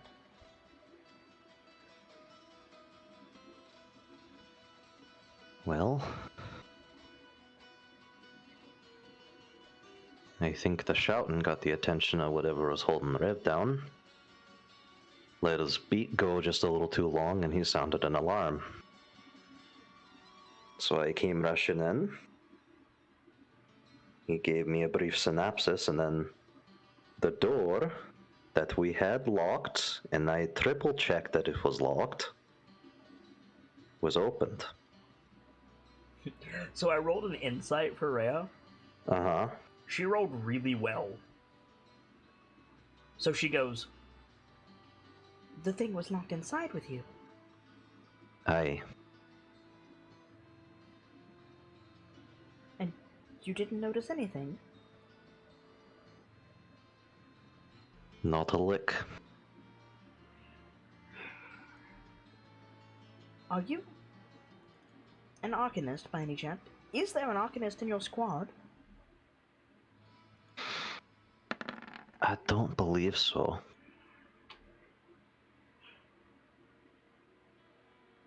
I know the magic that I can do. That's about it, but that takes effort, you understand? Aye. The focusing of mind and body and discipline, training, and it's an expenditure of energy.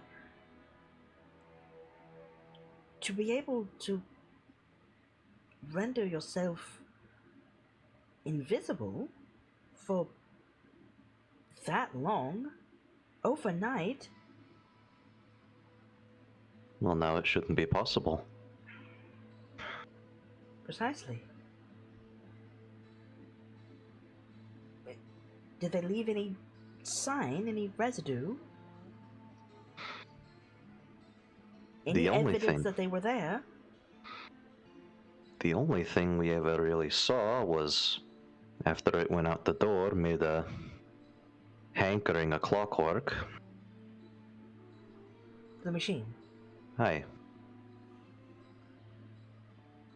Tore off one of its legs, had a... I think the bird said they had some slashing done to it. I didn't actually get a good look myself. And, well, they had ransackled with some of our supplies. I can augment that report a little bit. I never saw the damned things, which is even more concerning given how long I was in the cave. But I heard them.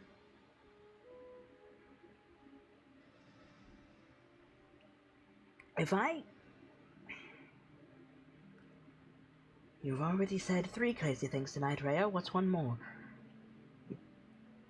They sounded like frogs.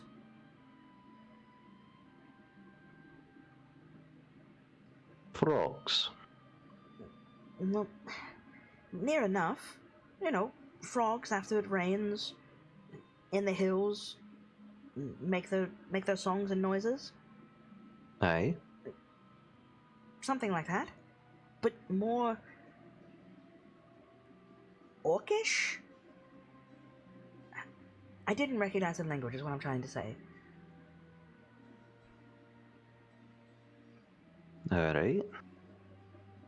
But they were talking. They only said a few things in our tongue. Usually directions, simple directions, 1 or 2 words at a time. You up, you back, quiet, etc. Mm-hmm.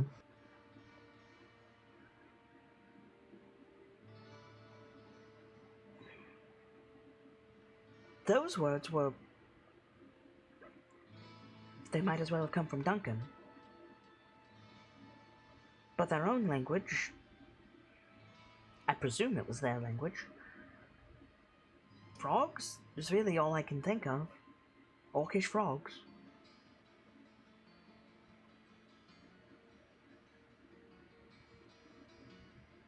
I see. I don't know that any of us ever heard speaking, so that's something else to add to the pile of information we have. I can give one other thing, and this one is concerning. Go on. Grisly though their experiments were, they were experiments. You can imagine notes being taken, flasks of chemicals being mixed, and so on. Aye. You could tell where the creatures were, because anything they touched was rendered invisible. I don't know of a magic that can do that. Not after the fact.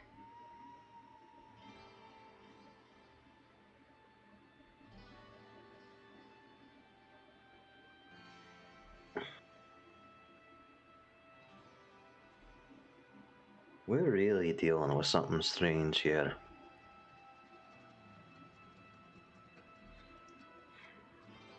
Can you tell me that you at least killed one of them?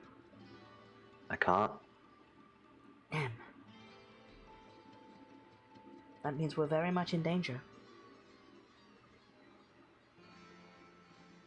And we don't have a good way to fight back. Right now, the only technique I can think of is try to get a hold of one of them and drown the bastard. But for all I know, they can breathe underwater.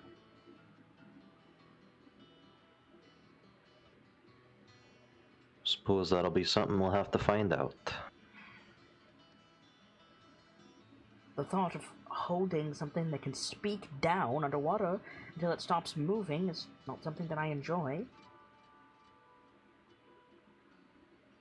I'm not sure it's anything that anyone's gonna enjoy.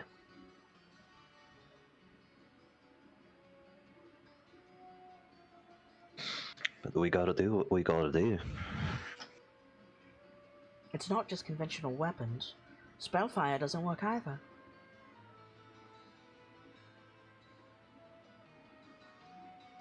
I've never seen the like, Sergeant. And I've fought bloody demons.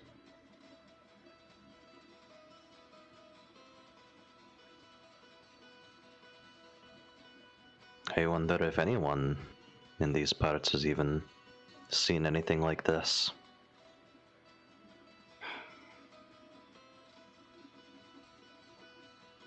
Would that I could scour the archives.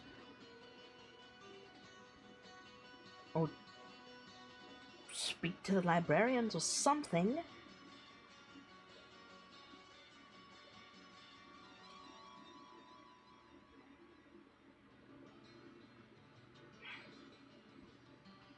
I would even treat dealing with an archmage.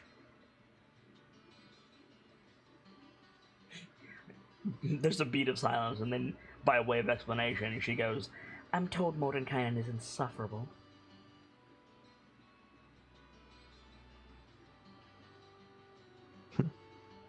You see her tense slightly, like she's expecting to get thunderbolted for saying that.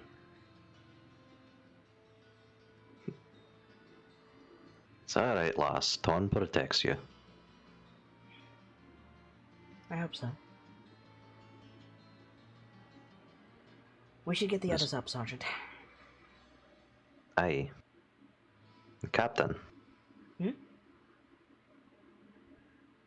I'm always here if you need to talk. I'll take you up on that, Sergeant. And I owe you a drink. After I buy the first round, it's all you. She smiles, puts her helmet on, and starts waking the Valkyries up. So, yeah, like, dawn comes, Rhea and Tordek are waking the rest of you up. You know, you spend a little bit, like, getting the civvies up or getting them started and letting them do the rest. But you have some time to spend, like, amongst yourselves before you move out, if there's anything you want to do. Or we can skip straight to the moving of the out.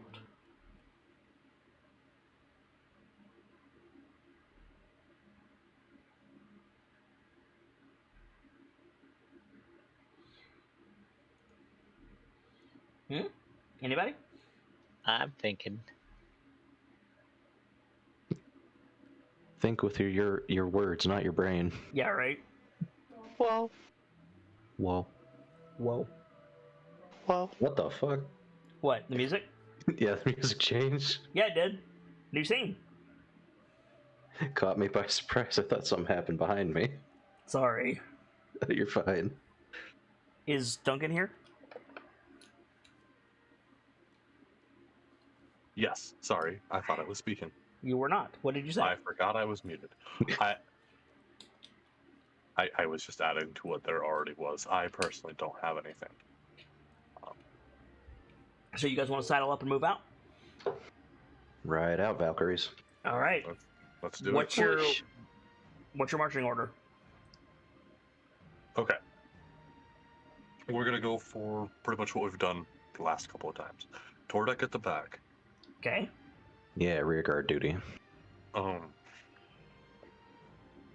With Tordek at the back, we're gonna have I think it's been Calendria on the western side.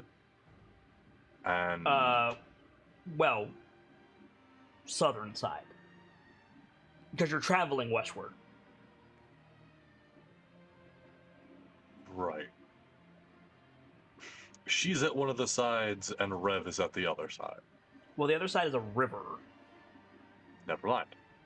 They're at different board Re- front. Rev has sort of just been circling the group. Yep. Yeah, we'll leave that as is. With Harder her- to do with the farmland. What about Quartz and Rhea?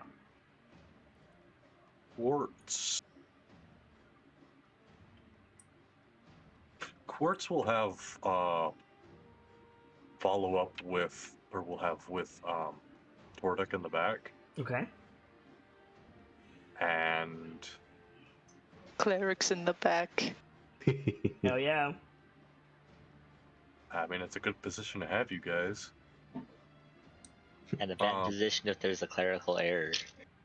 Oh, Damn it, Squeaky. Where is Yeah. Rhea and where is Denke? Rhea will be at the front, Okay. and Denke. With Calendria? I'm thinking with Calendria.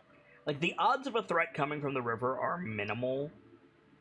And with Rev, like, circling, it should be alright. Our threats are giant enemy crab. Yeah, right? I have stats for that, don't tempt me. I'm just gonna say before we move out, I think as part of the long rest, Danke would have used his taste of inspiration to make some treats so he can give a baked-in bardic inspiration. Go ahead and roll that for how many treats you make. And mark off your bardic inspiration equivalents. What do I need to roll for that? Link your ability. Right.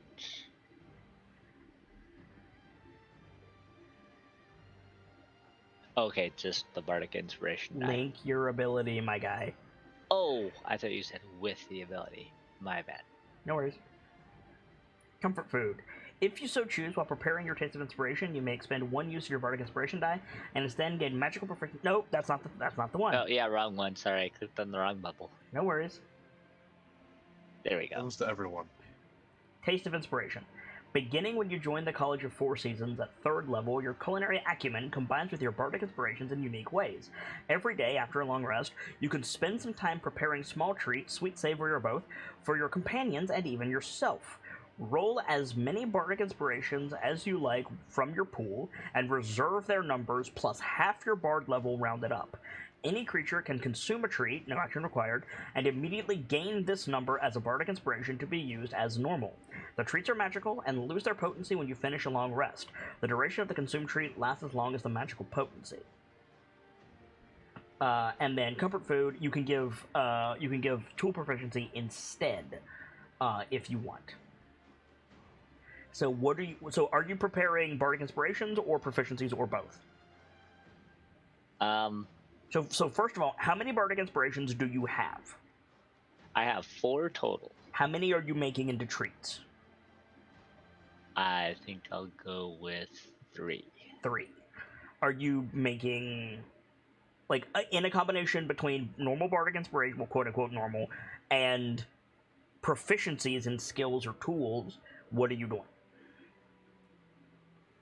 I think 2 normal and a proficiency. What proficiency? That is something I've been thinking about. I'm trying to think of the proficiency that we've been using the most. I think athletics has been coming up a lot. Okay. So roll 2 of your bardic inspiration die. So mark off 3.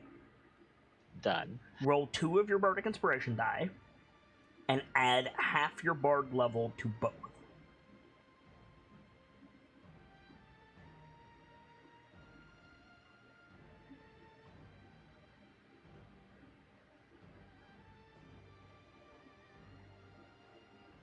There it is.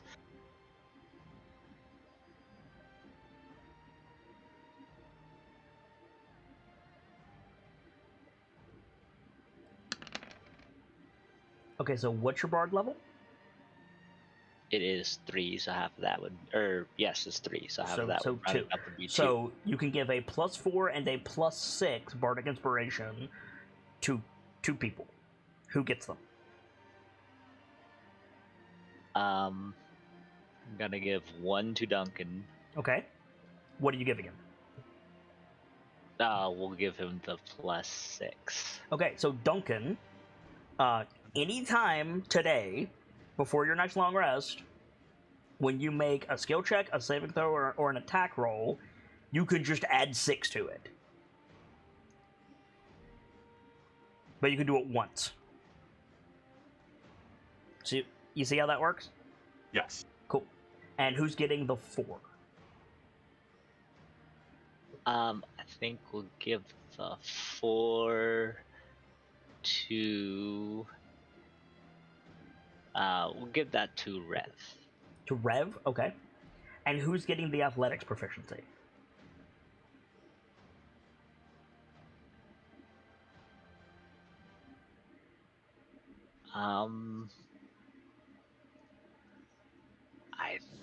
I think that should probably stay with me. Okay, that's fine. So you have proficiency with athletics today. Duncan has a +6 to 1 roll, and Rev has a +4 to 1 roll. Cool.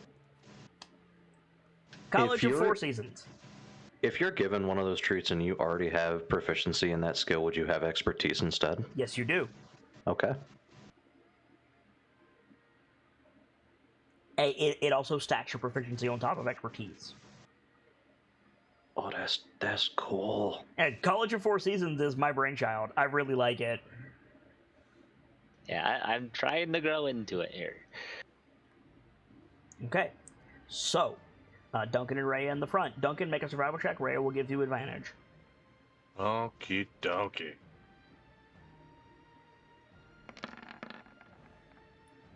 Hey! Holy shit. Nice.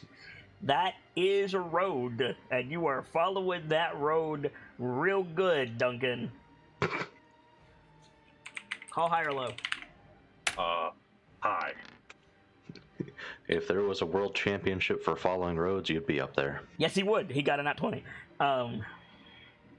Okay. So yeah, Duncan, like, probably halfway through the morning, it's probably 10, 11 o'clock, you see 2 wagons and a whole shitload of crates stacked up around empty fields, and a makeshift pen with several chickens and pigs in it, and like 8 people, including 2 children, like standing on the side of the road, and they like wave, like overhead wave when you come into view. I think he like taps into the comms line. Rev, you want to explain to me why the first homestead we come across has people ready to move? Rev, I need to pull out Rev's lines. Hold on. If there's not "no sir" in there, I'm gonna be disappointed. There is. Hold on.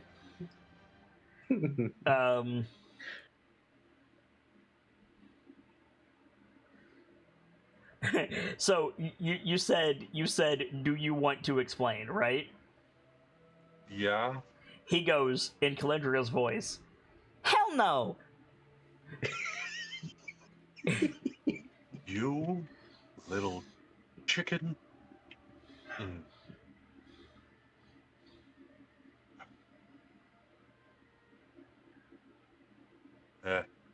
Excuse me as I get blue ball biased. Nope! There it is. It felt like it was gonna leave me. What was gonna leave you? The sneeze? Yes. Okay. What are you gonna say to the bird? If I find out this is your fault, I hope you realize I'm going to be less likely to stop Calendria next time she comes for you. So, in Tordek's voice, you get, got your beard in a twist, do ya? That little bird bastard.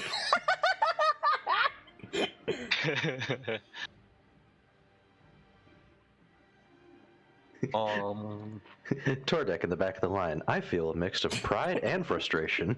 It's such a strange feeling. Pride in someone else. What's this other feeling? Oh, yes. Burning anger that someone is doing better than me.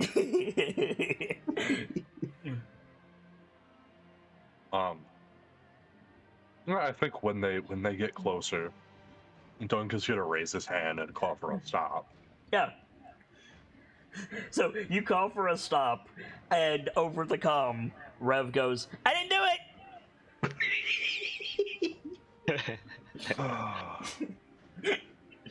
Can I help you folks? So it's an oldish man, an oldish woman, 2 small children, 2 small children, and 4 like young adult men. Mm-hmm. And one of the young men steps forward and he says, "Are you the captain?" I am. Supplies are ready for you, sir. Your mascot bought the property, told us to pack everything up. I see. Is your comm still open? Yes. Okay. You hear in your own voice, we call him Rev. Yes. He's not a mascot. His name is Rev. He's a Lance Corporal. You say his name is Rev, and you hear Corporal drill noises. Valkyrie Squad Hellrider. Turning that off now. Good. Perfect. Taps the comm. We should not have trusted this man with Rev's lines. No, we absolutely should have trusted. Nightfall needs to learn. Here. I agree, but also, fuck. fuck's sakes. Nightfall, once you reach this point in the VOD, get hacked. Is this what I missed with Okio? Yes. Yes. Yes, it is. God. Also, Killiam. By the way, just a point. I'm looking at Rev's lines. There is literally Goliath voice. You're a talking bird. So. Yay. Oh my god. So kindly get fucked. Where the fuck did he get that? on the streets, obviously. He's never once used it, and I'm upset with him. Oh my god. So Anyway. yeah, you turn the comms off. And I think from somewhere in the crowd, you go to start talking, and from somewhere in the crowd, you just get the sound of the hinge shrieking. Ascot indeed.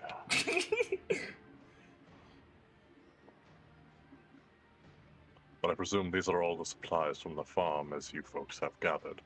So the young man nods. Yes, sir. 6 fields of spring crops. We weren't sure if you wanted us to slaughter the animals or not, so we put them over there, minus the cow. That's in one of the crates. And then the 8 of us, sir.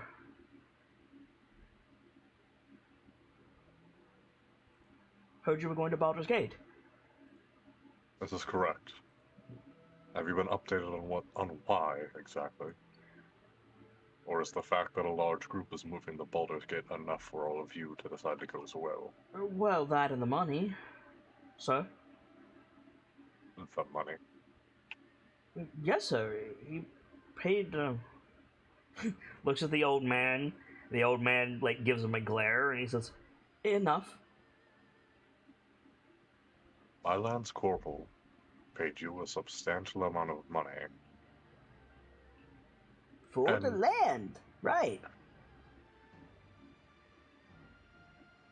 All right. I understand. Fall in with the rest of the group. Avoid causing any trouble. These boys can fight, Captain. But can they hunt? Yes, sir. Good. That'll be more useful. Captain, sir. Aye. What about the beasts?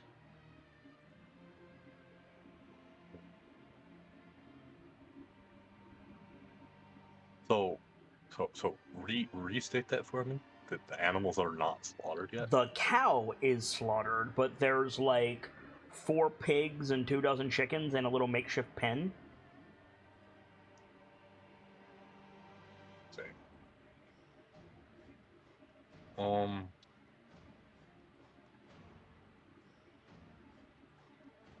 Fuck, this is not information on my wheelhouse on what to do with. So, this is what you're working with. If the animals are alive, they need to be fed.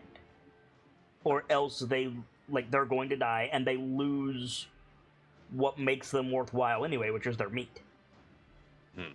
If the animals are dead, the meat spoils. Though you really don't have to worry about that with this group.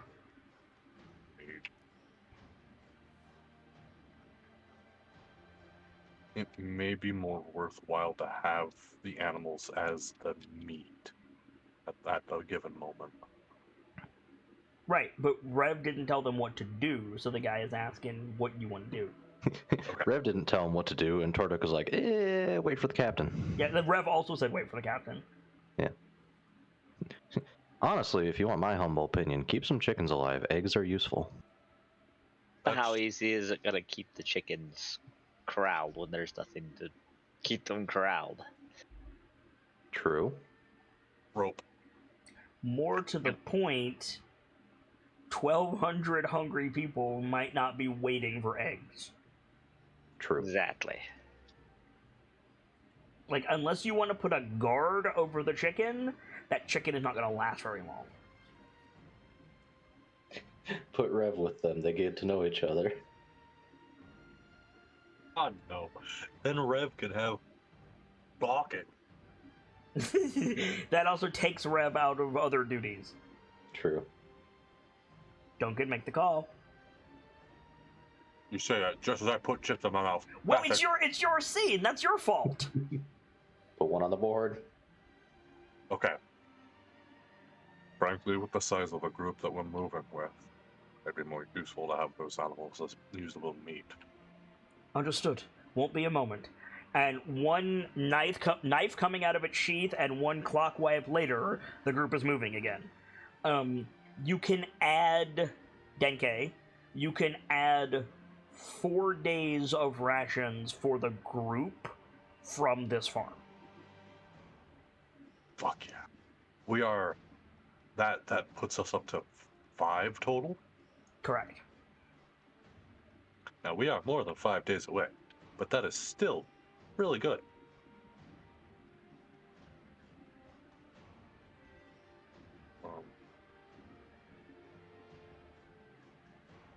So Yeah. So you're riding along, still empty fields for a bit. You can loot the other farm if there's anything left as well. That's something. But as you're riding, Rhea says, "A moment, Captain, if you don't mind."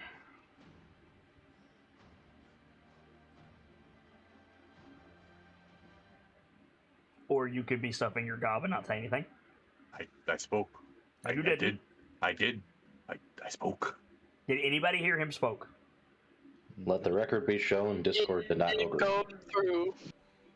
I gotta be real cheap. I'm a little mad about that. What'd you say? Said, of course. What do you need? Okay. 2 things.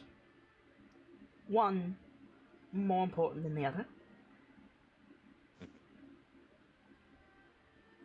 The destroyed farmstead, the one the corporal originally found.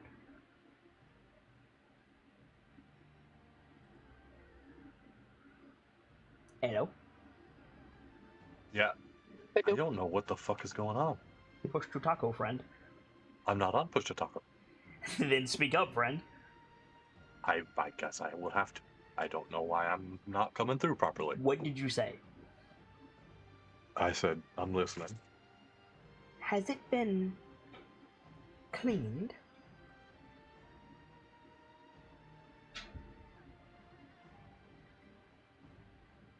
You make a fair point. I don't think it has. We're going to be riding through there in ostensibly a day or so. Right.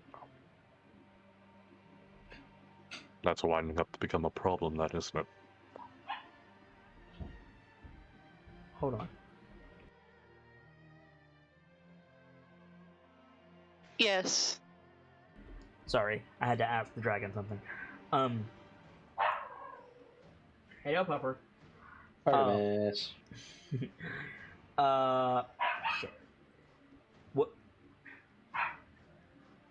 I'm sorry, I was distracted by the puppy. What did you say after we're gonna be there in a day or so? That was you that said that. Yes, I know. Said, What did you say after that? Oh, I had said that's likely to be a problem, isn't it? It might be. What do we do?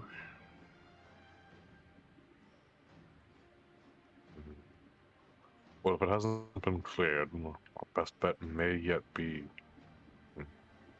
stop short, get someone to try and run ahead and clear the area.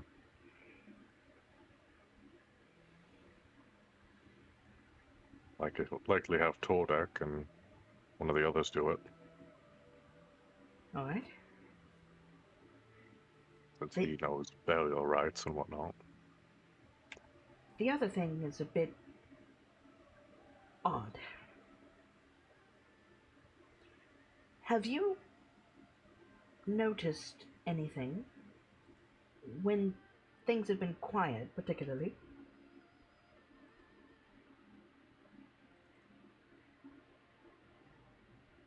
Referring to anything in particular?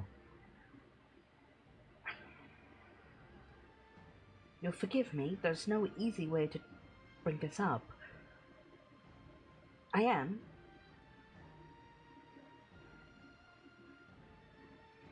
If I were to ask you directly what you think happened to Elturel, what would you say? I think he like looks back, make sure he can't really be heard. Mm-hmm. Call me mad if you like. I say it was taken. You see her like do the like she's wearing armor and a helmet, but you see her like bob her head and like take a second to swallow. Precisely, Captain. And what comes to mind when I say we need to go to Baldur's Gate? Necessity. Sorry? A necessity. A must. A need. Make a wisdom saving throw. With disadvantage, by the way. Yep. You feel the same thing Tordek felt last night. And Rhea bobs her head again. Captain, there's a bit of that going around. Don't say. I do. I can confirm full agreement from myself and the sergeant.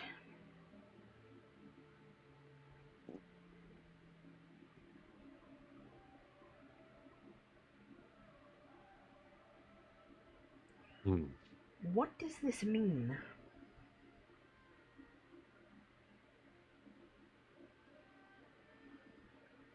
Frankly, call me a pessimist. Something is trying to drive us there. Why Either not? something. Sorry, go ahead. Good. Either something knows that we are the remnants of Eltugard and wants to see us snuffed as quickly as possible, or it's the polar opposite. We're not exactly in a position to refuse. It's the pragmatic choice. I just wish we got to have a bit more of a choice in the matter. You understand my meaning? Absolutely. But given that we don't, and given what we're feeling, well, first things first, confirm it with the rest of the Valkyries. After that, we need to decide what we're going to do about it.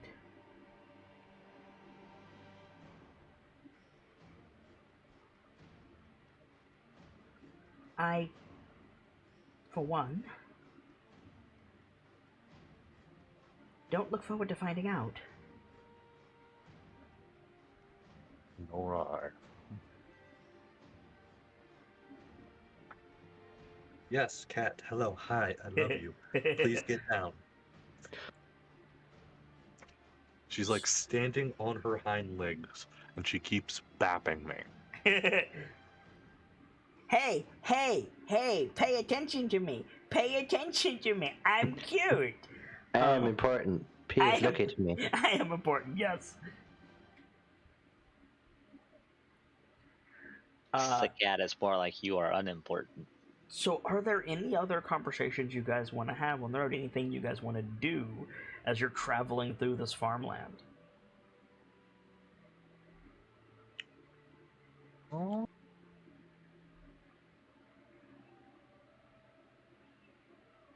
be honest, I don't think I have anything in mind still. Okay. Yeah. Anytime something comes up with Duncan, it usually actually, real quick, with Yeah. Rhea. Yeah. And by the way, you're more of a drinker than me. from what I've heard. From whom? You?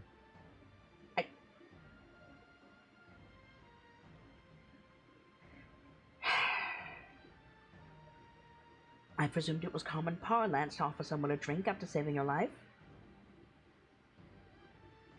Well, yeah, but also, well, let's put it delicately, I owe you one. And he pulls the wine out. It's all yours if you want it. On duty? I'd rather you didn't drink while on duty. I'm just offering you the bottle. I mean, I'll take the bottle and drink it when we get to Baldur's Gate. But also... She snatches the bottle from you. Duncan Reeves, you've been holding out on me. No, just a little gift I received last night. She raises the visor of her helmet, and she's smirking at you. Was she pretty? I didn't get to see him. You say him, and you say him, like, disappointment flashes over her face. She immediately lowers the visor. Oh. I made a deal.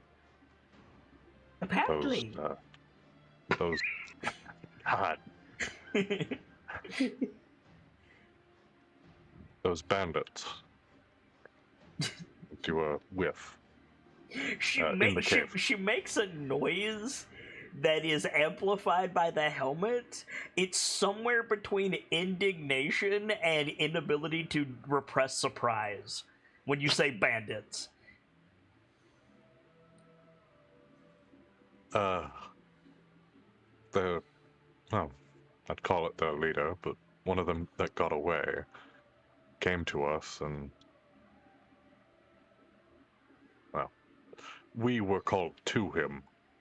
He wanted help saving his brothers. I made a deal that I'd look the other way and forget his existence if they offered us their arm. They did not do this. But there was a modicum of a conscience, and this was delivered to us last night. I suppose it's their little way of saying, sorry we didn't keep the deal, but you're pretty much cops. In their defense, we are. Oh, absolutely. Slipping the bottle of wine into her backpack.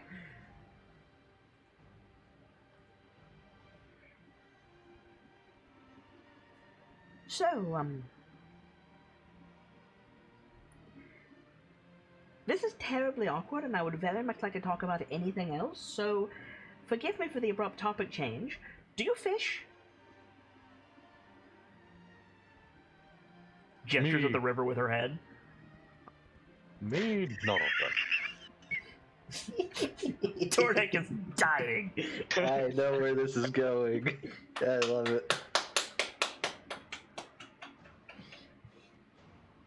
I used to go fly fishing when I was younger, when my father would take us on camping trips. My older sister often thought, I'm a bear, I can catch one with my hands. She grew out of that rather quickly. You see Rhea, like, raise her hand to say something and just put it right back on the saddle. I think he's got this, like, pleasant little air for a second, and then he looks at her. Yup. That dwarfy bastard told you I got thrown in the river, didn't he? That is exactly what he told me, yes, sorry to hear about that. Can you make an insight check for me, please?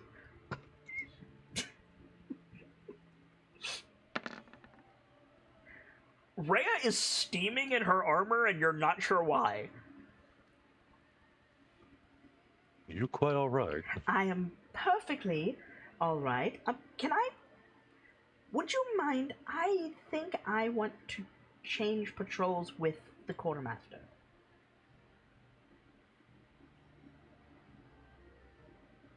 As you like. Well, you'll have to And- call her. I don't have one of the earrings. Yeah, I think he's like raising his hand to it. And here I thought you liked spending time with me. Click the comms. Yeah. Rhea makes a noise that is somewhere between indignation and the inability to repress surprise. Oh,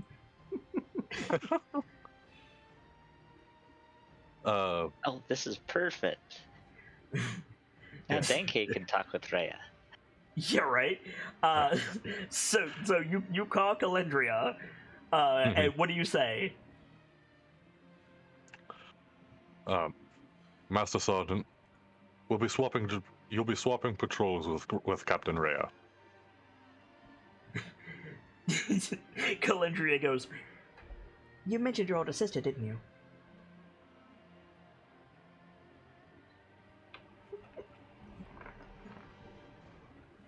What does that have to do with it? He's like staring at Rhea while he says that. Rhea's already leaving. And Calendria goes, "Nothing, I'm on my way," and click. While you still have the comm open, Rev goes, hang on, let me find exactly what he says. He goes,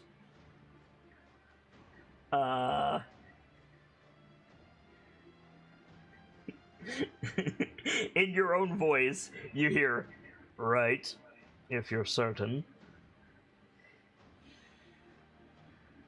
I'm not certain of anything that's happening right now. He clicks the comm off. Am I missing something? So Calendria and Rhea switch. The entire time, Calendria is just like smirking at Duncan every time he looks over. Denke, you get a very flustered Rhea on your side of the column. Either explain yourself or stop smiling at me. So Calendria goes, "Is that an order?" Yes. Too bad.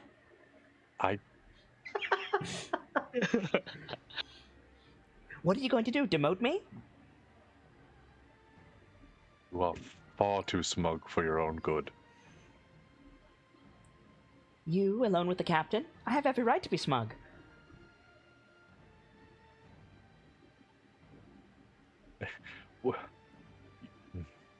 None of you make any sense. Does she know you're a tiefling? Yes, Are you sure? I have shown her my face. We did it the first night she joined with our group. Calendria smirks harder. You really want to use that wording? That wording, really, huh? Oh, we're You did it. I'm confused. Good, continue to be. This is more than Duncan. I'm confused. What the fuck is happening? Calendria goes, "Duncan, I have a question for you. Hmm?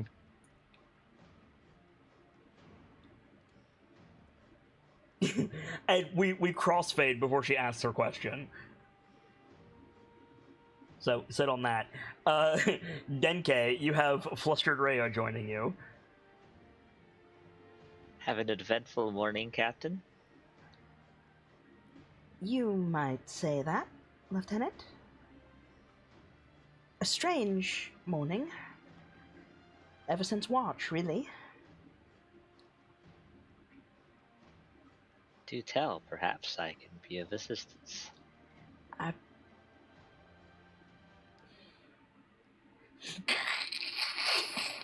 Fucking hell, Gabsy backstage. Stop it. I'm trying to focus. She says,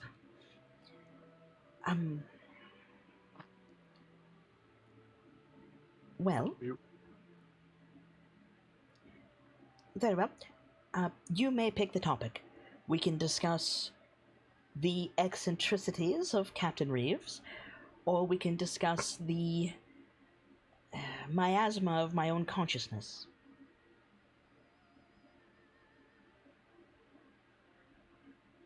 Very interesting points of discussion.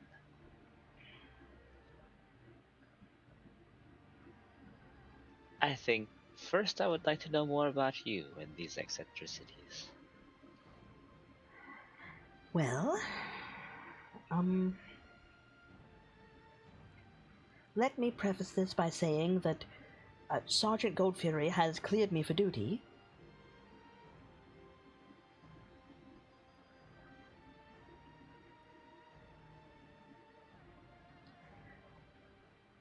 What would you That's say good to if hear. I asked you directly what happened to Elturel?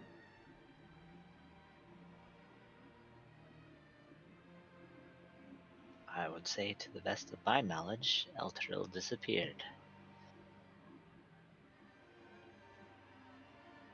What if you weren't trying to save face, Lieutenant? What would you say?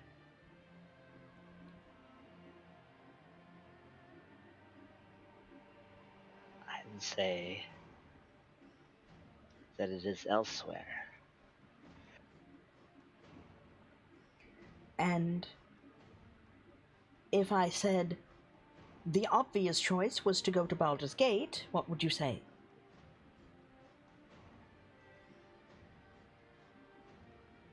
It was indeed the obvious choice. Make a wisdom saving pragmatically. throw.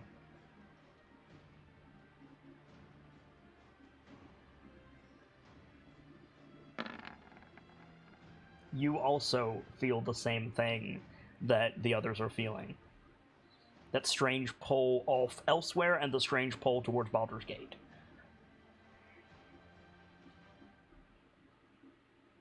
There's a bit of that going around, Lieutenant. There's something in the water. I'd say it runs much deeper than that. I can confirm myself, Captain Reeves, and Sergeant Goldfury are afflicted.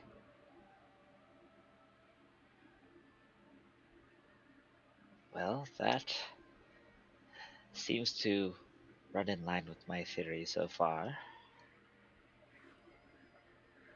What's causing it, Lieutenant, is what I want to know. The cause I do not have enough information to say, but I dare say it's obvious, not something felt strongly by most, if not all, of the civilians in our company. I've been trying to say Elturel is destroyed when someone asks, ball of fire, so on and so forth, but it's difficult. It's much easier to say Elturel is gone, and I don't know why. Most would say denial, scraping the barrel for a glimmer of hope. But I think it's more than that. It gratifies me that at least some of you feel the same way that I do. Two lighter matters, then. Oh, go on. You did not want the position of leadership when it fell upon you. That much is clear. And understandable, I might add. Yet you took it upon yourself as best you could. I was the ranking officer. I still am, technically. Seniority. And would you say that's all that was driving you? Mere obligation to your rank? To my rank? No. To my oath? Maybe.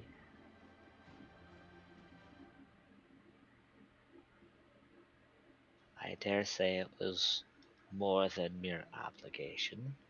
Would it be fair to say that you feel a connection to at least part of our duty as Hell Riders? Certainly. I wouldn't be a Hellrider otherwise.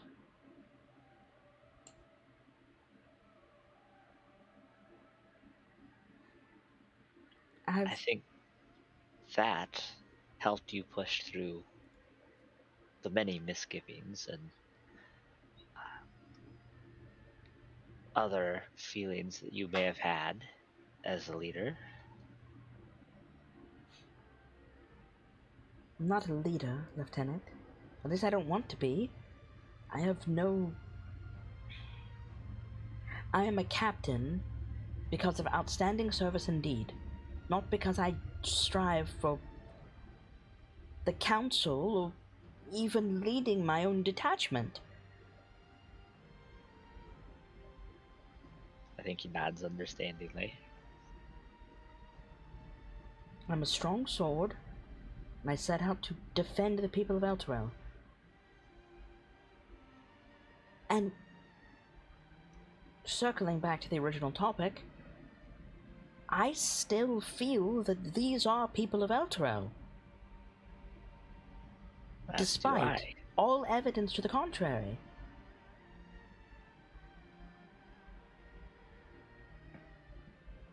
But Captain Reeves is going to discuss these feelings at length with the rest of the squad the next time we stop. For right now, would you mind if I asked you about something else? Not at all. Are you friends with the rest of Valkyrie Squad?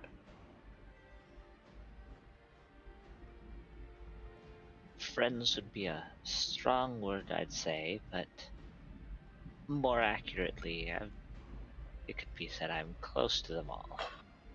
Over your comm, then, Kate? Because I assume your comm is open. Hmm. You hear Calendria go, Now, Lieutenant, we're friends.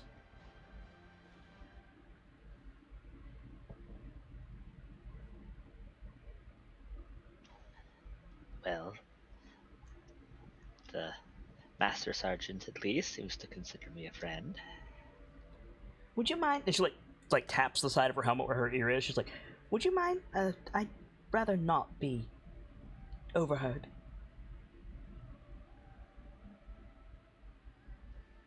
By all means, and he taps them. Yeah, you flip it off. And she says, would you say you know the members of Valkyrie Squad well? We've been together quite long enough. You are at least passively acquainted with with their personal lives. Yeah, some more than others. Is the captain on that list? I dare say so, given the work I did on his record.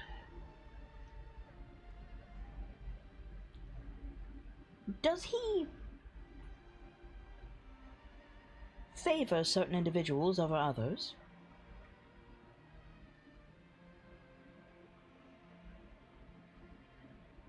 I think he gives her a knowing look. In many senses of the word, yes.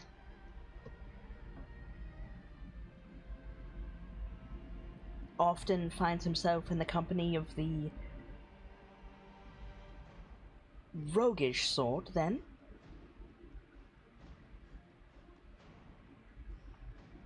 Are you referring to his brother or other rogues? He did describe his brother as a bear. Oh, you mean his sister? Do I? He told you the fishing story, didn't he? He told me the fishing story, yes. He also told me about a proclivity to spend personal time with banditry. Oh, you mean the wine.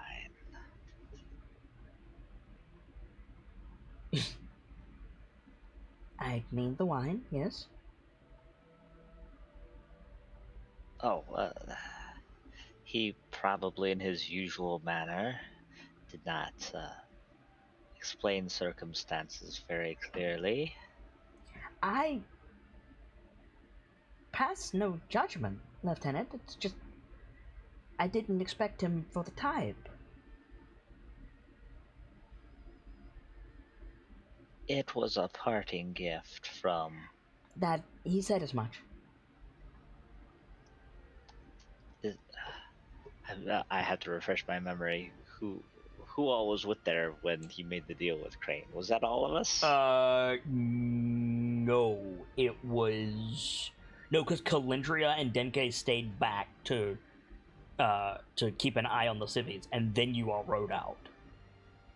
I think. Yeah, well, I couldn't remember who went with him. 2 people went with him, and 2 people stayed back. And I don't remember it was which. Rev and Tordek that went with him to first meet Crane, and then you all rolled out. I almost thought that it was me and. I know Kalindria stayed back to watch the civvies. No, it was me and Kalendry who stayed back. Oh, then it was Denke, Quartz, and Rev that went with him. Well, yeah, okay, that's what I thought it was me and Quartz at least. I will give you inspiration if you make this so much worse for Duncan, by the way. What? Who is making what worse for me? What the fuck? Shut up, Duncan. Don't worry about it. I come back and that's all right. Fuck me, I guess. Do I get double inspiration? You can pass it. You can pass it to someone else. Oh, well, okay. Yeah, that sweetens the pot there. Well, you see, I take it, not knowing the full details of his past, but Duncan has always had a soft spot for the downtrodden and the misunderstood. Rhea just goes, "Oh."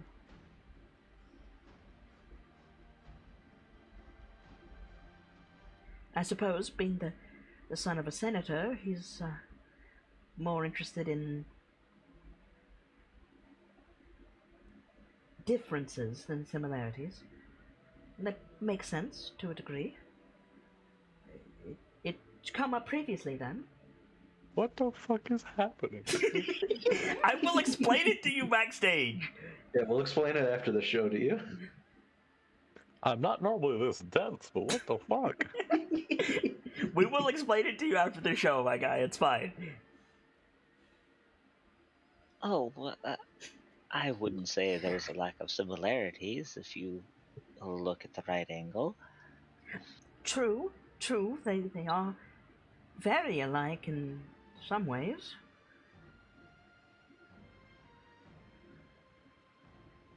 So there is a history, then, of this type of behavior.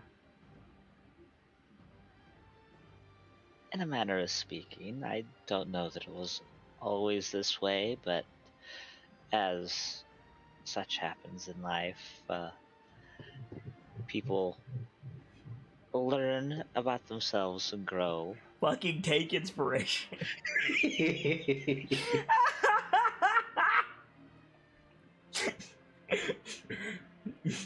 So Rhea is like slowly sinking more and more into her armor, but she's nodding along. She says, "I see. Well, that certainly clears up a few things, Lieutenant. Thank you." Happy to be of service. Is that the last shot of our episode, guys? Please. Hell yeah. Another episode of Hell to Pay in the books. I was gonna skip you guys ahead a bit, just because I don't have anything directly planned, but Rev and Starlight aren't here, so I can't like have you meet up with Starlight and meet Azak and all that stuff, so hopefully next week that'll get cleared up. But for now, while I wait for my overlay to be finished and I wait for the shout-out cards to be ready, let's go ahead and do some shout-outs. And Nyx the Dragon, why don't you go first?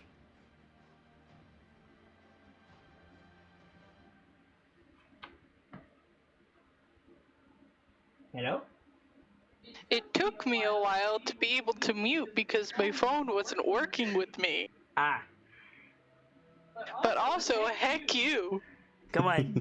Just tell people who you are, what you do around here, who you played, and where we can find you. It's easy.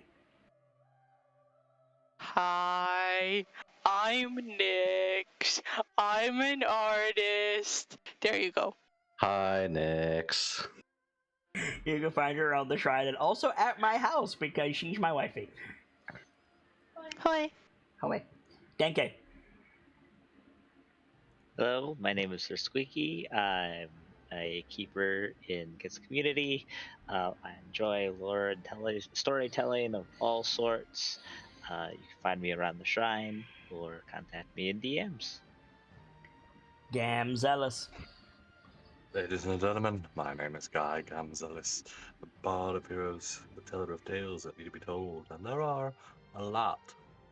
If ever you need me, you can always find me on the Discord or in DMs. Speaking of finding us, either you are on the Patreon, which, for the third time, thank you, we love you, continue being absolutely astonishing. Or you're watching this on the YouTube in the far future, which if that's the case, the same goes for you. We love you, you're beautiful, keep being astonishing. But also, if you're on the YouTube, why not interact with the channel and help us spread further? A like, a comment, or a subscription can go a long way. And if you need something to comment about, if you understood what the fuck has happened in the last hour, comment about how dumb I'm being. Cookie, finish us out if you would. Hey, what up? I'm Cookie, also known as the Extinct Bacon on just about every other platform. I'm a stagehand for Kids Discord, and I also love a lot of things D&D and tabletop. And if you do too, my DMs are always open. Otherwise, you'll find me lurking in the Patreon or in the Shrine. For my part, as ever, I am the Sharp-Eyed Kitsune, the Teller of Tales and the Weaver of Mysteries, the Masked Bard. This is a community that is ever devoted to lore and storytelling, world-building, role-playing, and discussions of those things. So if that's to your fancy, you're in excellent company here, and I do hope that you enjoy your time with us. This has been Dice-Icive Action Hell to Pay, our D&D 5-point Fox module mutation of Baldur's Gate Descent into Avernus with my own spin on it. We are way off script, and we'll probably be off script for the majority of the campaign, but I do like a little framework to work in when I can get it. Thank you guys very much for being here. I hope you enjoyed. I hope you enjoyed it as much as I enjoyed bringing it to you. But for now, as ever, it's time to close the book on today and leave you with these parting words. From myself, my keepers, and those joining me on the stage this evening, to each and every one of you, the regulars, the followers, the newcomers, and the lurkers, whether you're just having a seat by the fire or you've got a running tab at the bar, remember, there's always more stories to tell. And hopefully, I'll see you all next time for more Hell to Pay and a new chapter. Sorry about that. Good night, you guys. Thank you so much for stopping by, and hope to see you again very soon.